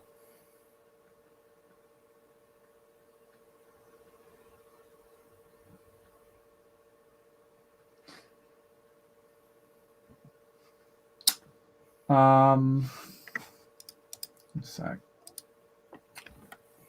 Because he has quite a lot of the needed themes. I've been role playing it as he is researching it, and that's him buying up the needed themes because he doesn't have the necessary creation yet.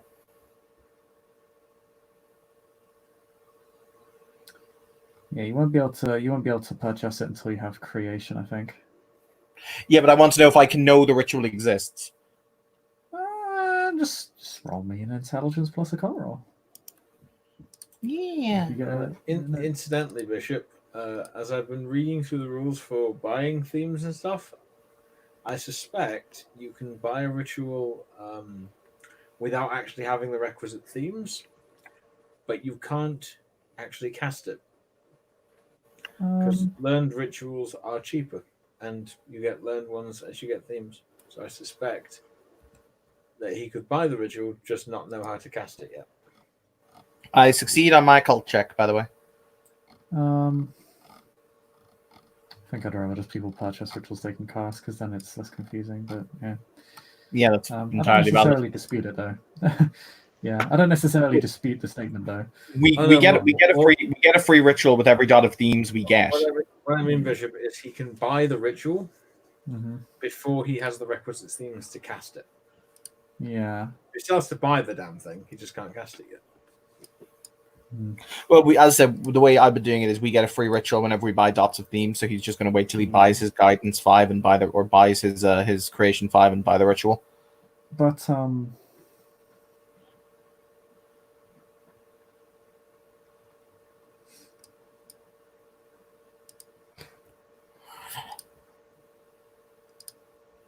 yeah, you succeeded, right?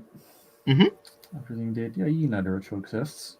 And it's it's a very powerful ritual, one of the most powerful rituals at the disposal of the Sanctified. It is also one of the most dangerous, as what they unleash cannot be controlled. And it is a very, very heavy thing to unleash an angel into the world. It is not something done lightly. This city is in chaos. Well, there are actually two. Well, one point I believe you know. You are, of course, aware that our enemy has mastered your Covenant's particular art forms. Quack, to be exact.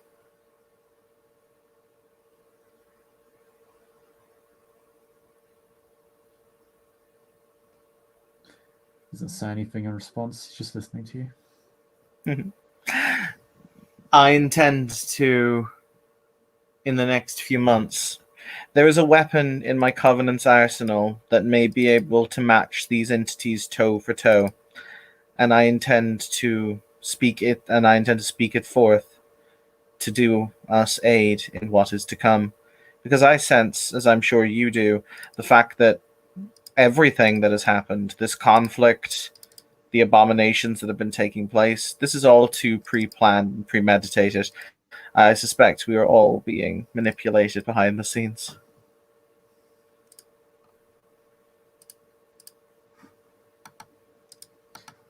That is simply kindred existence.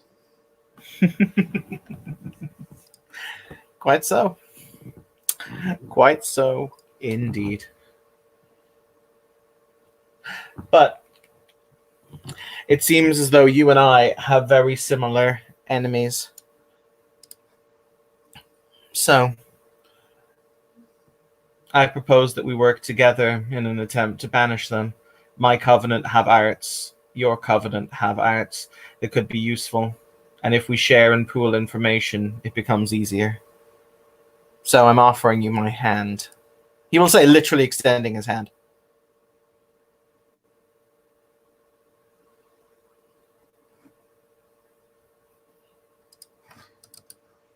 I will call upon your aid when needed.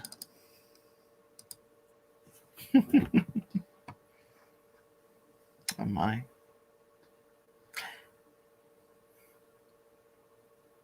So, I'm curious. What you do requires real hatred. I don't necessarily hunt these entities because I hate them, but because they are a threat. You track them here. So I'm curious. They took something very dear from you, didn't they?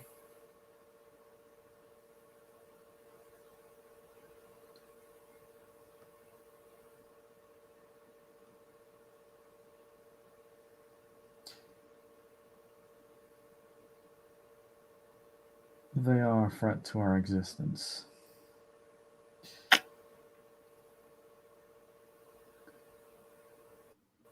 Many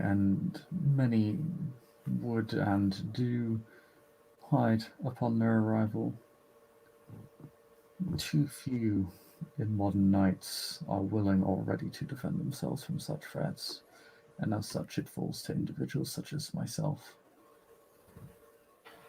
to correct the balance of affairs.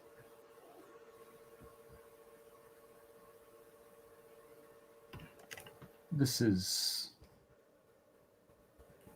war for the survival of our kind, nothing more, nothing less.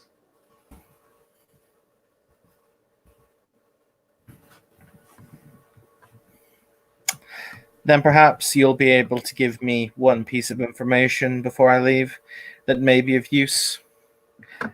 How many have you spotted and or tracked so far in this city, if you had to put a number on it?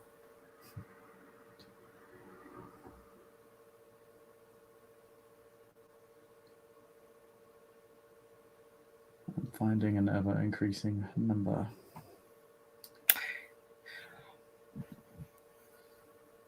Your child was to be used as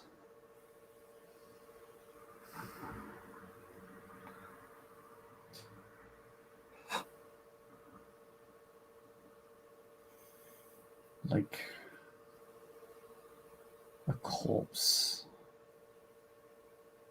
that a maggot is born within to be eaten from the inside out.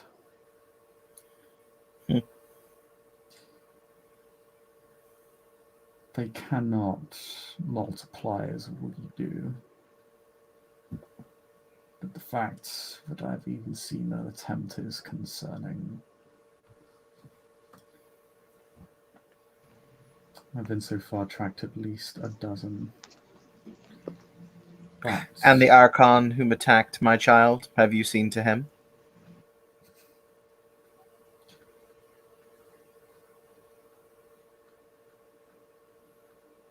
They are no longer of this domain.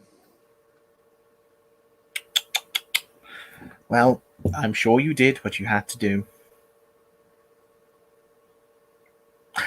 In that case, Constantine, as I've said, I owe you a favor. Call it in. You saved my child's life. I consider it to be worth the price. Good evening. Good evening. He will just let himself fall off the balcony. Right in front of Marcus, who curses like, God damn it, man. Don't scare me so. Welcome to Kindred Gatherings, where everything is a staircase. Yeah, Marcus, don't blaspheme so. Okay, out of character, out of which direction did that one come? That came from precisely 3 feet behind you. We're not allowed to use disciplines in Elysium. I didn't say he was invisible. Yeah, that's fair. He's just a Mr. sneaky boy. Farthingdale. Ah, you brought my drink. Excellent. How's See that? everything up. Jeepers.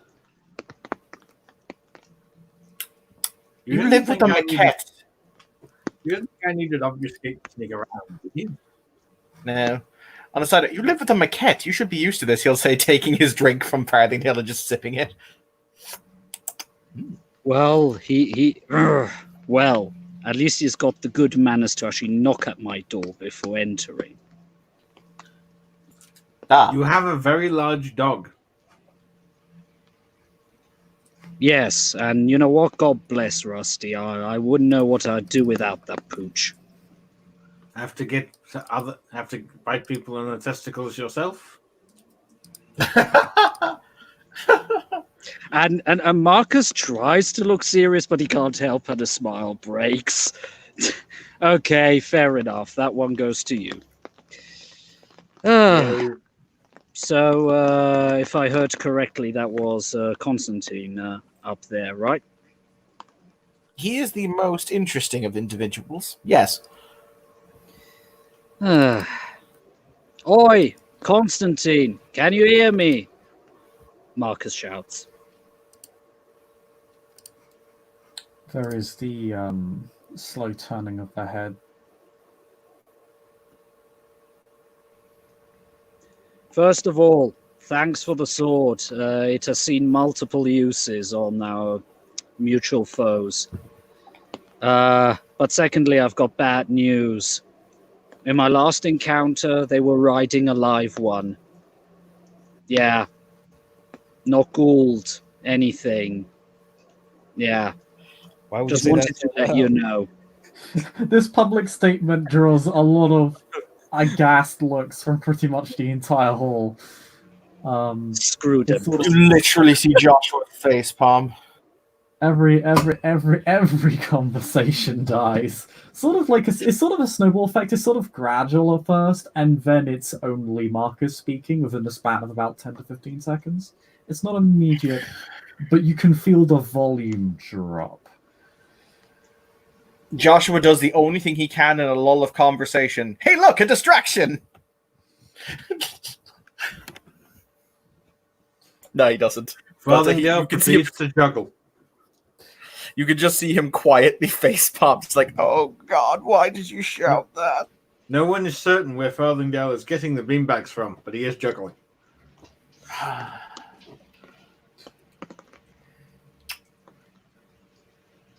Constantine sinks into the balcony that he's standing on and emerges from your shadow. Oh, Bishop, did he just use a discipline in Elysium? Oh yeah, he doesn't give a fuck. You did that before, remember? Yeah, but I'm saying the keeper should call him out on this shit.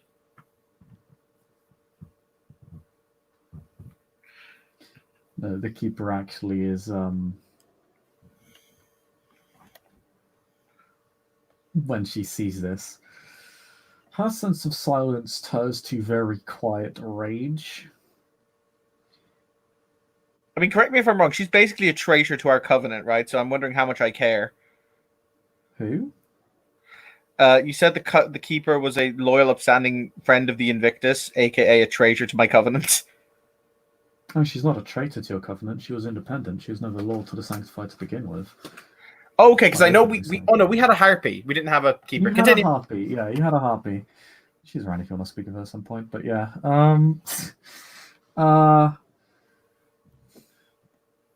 No, she does go storming up to you too, but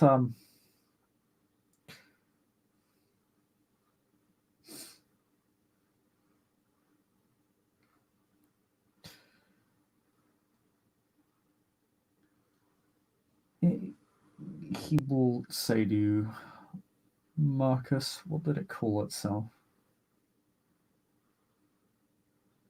Out of character, did it call itself anything?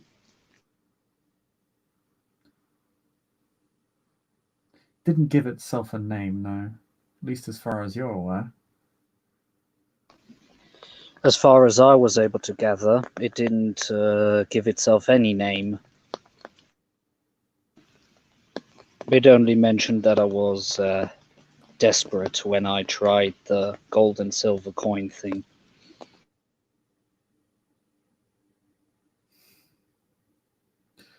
Do not waste your time trying to discover its bane. You lack the capacity to do so at this time.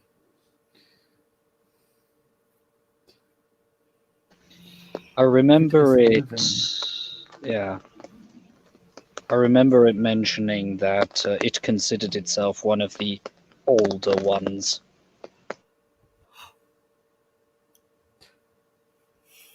When its capacity to possess the living is not unheard of. I would advise you do not overtly rely on that weapon. It is not effective against those who are in possession of a corpse or a body. Yes, sadly, I had to learn that the hard way. It went for the time being, but doesn't seem as if I'd hurt it. Sadly, only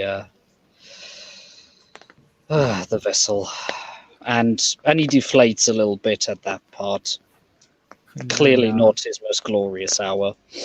They now know of your tool, and they will adapt to it the next time you face one. Much like ourselves, they hunt those who pose a threat to them to remove them from the board.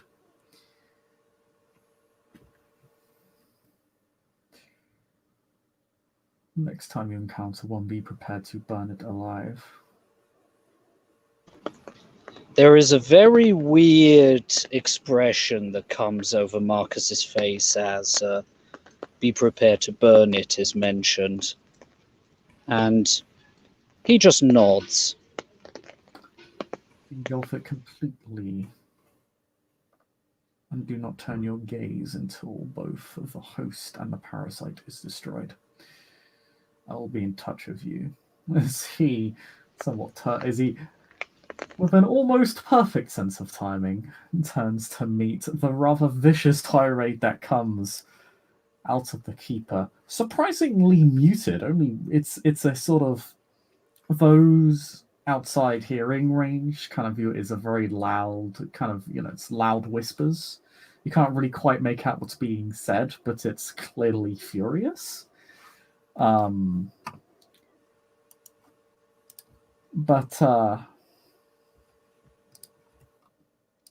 Marcus, you can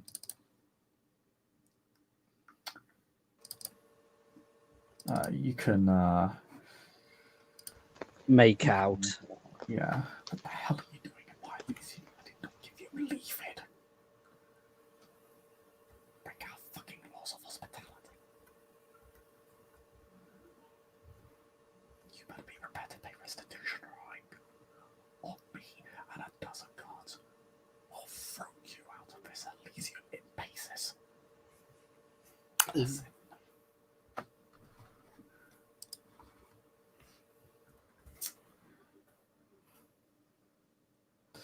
Marcus, you the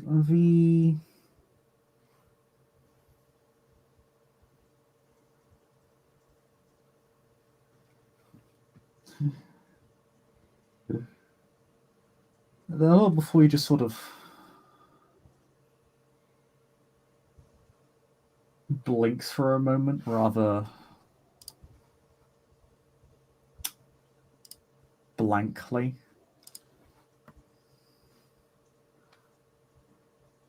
And there is a serious moment of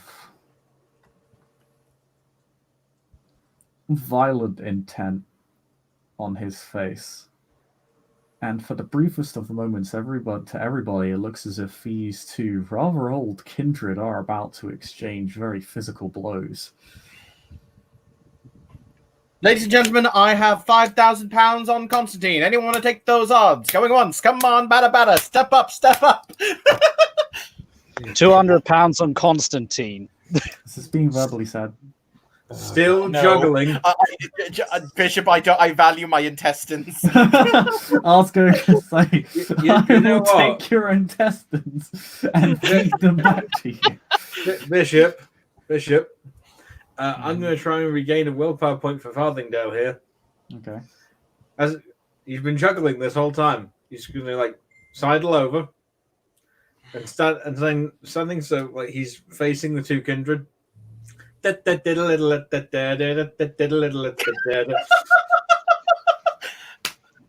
makes Marcus everything can't help but just burst out in laughter. He has two goals in this. Number one, show how absurd it is that these two are about to get into a punch up, and B, try to prevent the punch up by making them both laugh. So hopefully that's enough to meet my jester mask.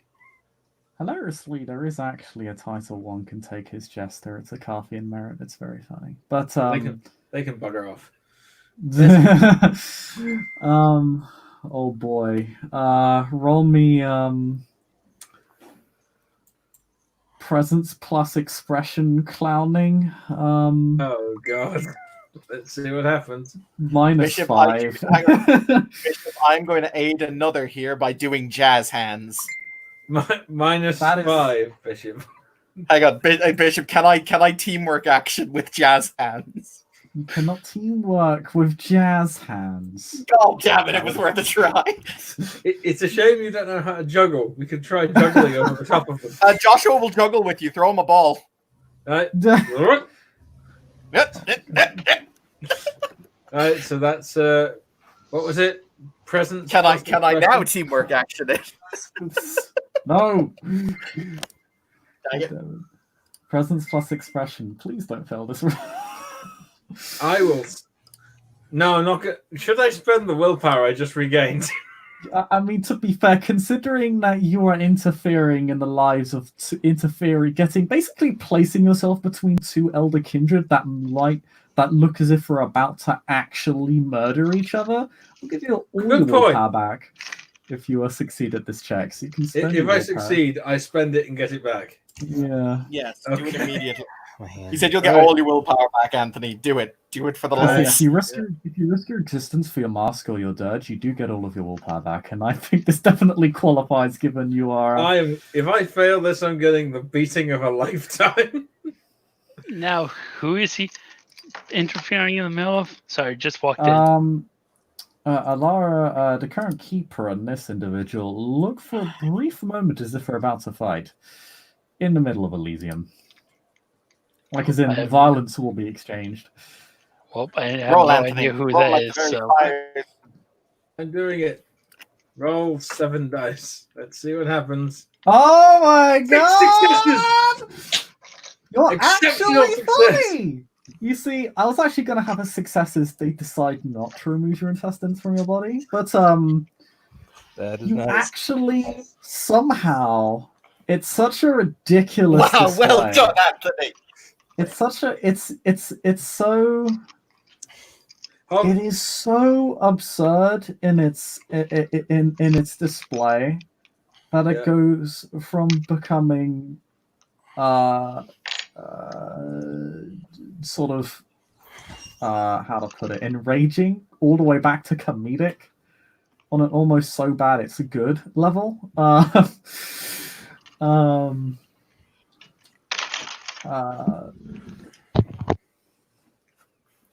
and the keeper, while she doesn't laugh, does look at you with a degree of mild amusement. Constantine, for your part, I mean, you've gotten his attention off the keeper, and frankly, that's a huge win, given that this Yep. man is near humorless. The rest of the crowd is stunned and a mixture of amused and like you get a few laughs and a measure of respect for just having the balls to do that in between these two elders. That is I'm a professional clown. Doing this is in the job you're description. prepared to risk Oh, your thank you, life for ladies your and gentlemen. clownery. Farthingdale. I'll just add this. You see Marcus double back, red streaks coming out as he's having a fit of laughter. Wow. Thank that was, you, ladies and gentlemen. And if you wish to see him live and in person, you can buy a ticket to our show. Now we'd better get out of here because we value our limbs rather firmly where they are placed. Mr. Farthingale, he yanks it by the collar. Proceeds to juggle as he crab walks out of there. Oh my god. Well, that is worth the exceptional success. Yeah, Amazing. no, rather than enraging the crowd, or rather enraging the two elders, you amuse one and draw attention away from their target. So they no, and the crowd is it does laugh. Again, they're still scared, so it's not quite bellowing, other than Marcus, of course. But the fact that they laughed in such a serious and potentially violent situation is very impressive. A testament to your comedic ability. Yay. And yes, you walk out of there as Joshua just tries to, well, you are dragged out as you attempt to crab walk, but it looks crabby enough. You got an exceptional success. You are not going to be stopped by Joshua. Basically, what happens is no. What he does is, for the comedic value, he loops his cane around his neck and does the kind of the yoink kind of thing. You know, like you see people being dragged off stage. Exit stage left. And yes, you gain all your willpower back because that is absolutely a risk of your life for your mask moment. Yay. Well, on the bright side, I wasn't sure whether I don't think they were sure whether they want to laugh, cry, or crap their pants. Congratulations, Farthingale.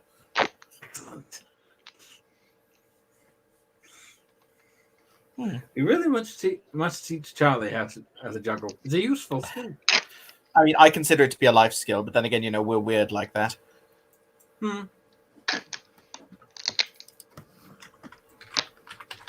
Whew. Yeah, follows the two, just wiping away the bloody tears. Okay, Farthingdale, I take it back. That was freaking hilarious. Joshua smiles as he draws a cigarette from his mouth. Or as he draws a cigarette from a pack with his mouth kind of between his teeth, and he says, "Well done, Farthingale. Well done." That took some brass balls, man. Respect. It was either that or a fight in the Elysium. And of course, you being the good Lancare Sanctum member that you were doing your utmost to keep the peace. Of course. It wouldn't. Absolutely. We're already in the edge of civil war. Mm. We need to have some places of peace. Speaking of civil war, Bishop, I'm curious, has Verve arrived? Verve? Not yet. It appears she has yet to arrive, and as I get ready to set this scene, it appears she'll not arrive until perhaps another hour. Joshua shrugs as he lights his cigarette. Shame. I did want a word. Oh well.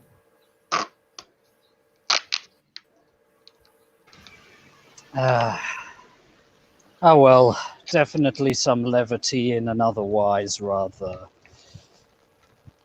weighty Elysium.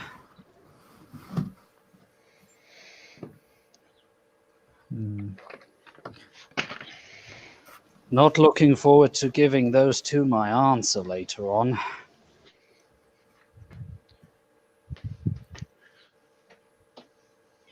Bit of a weird bullshit question. Where does your heart call you, Marcus?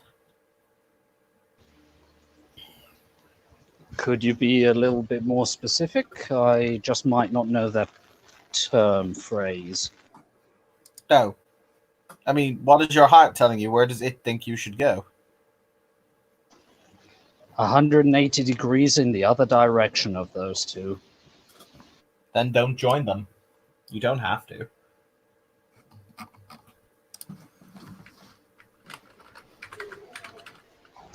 I won't lie. It's very tempting.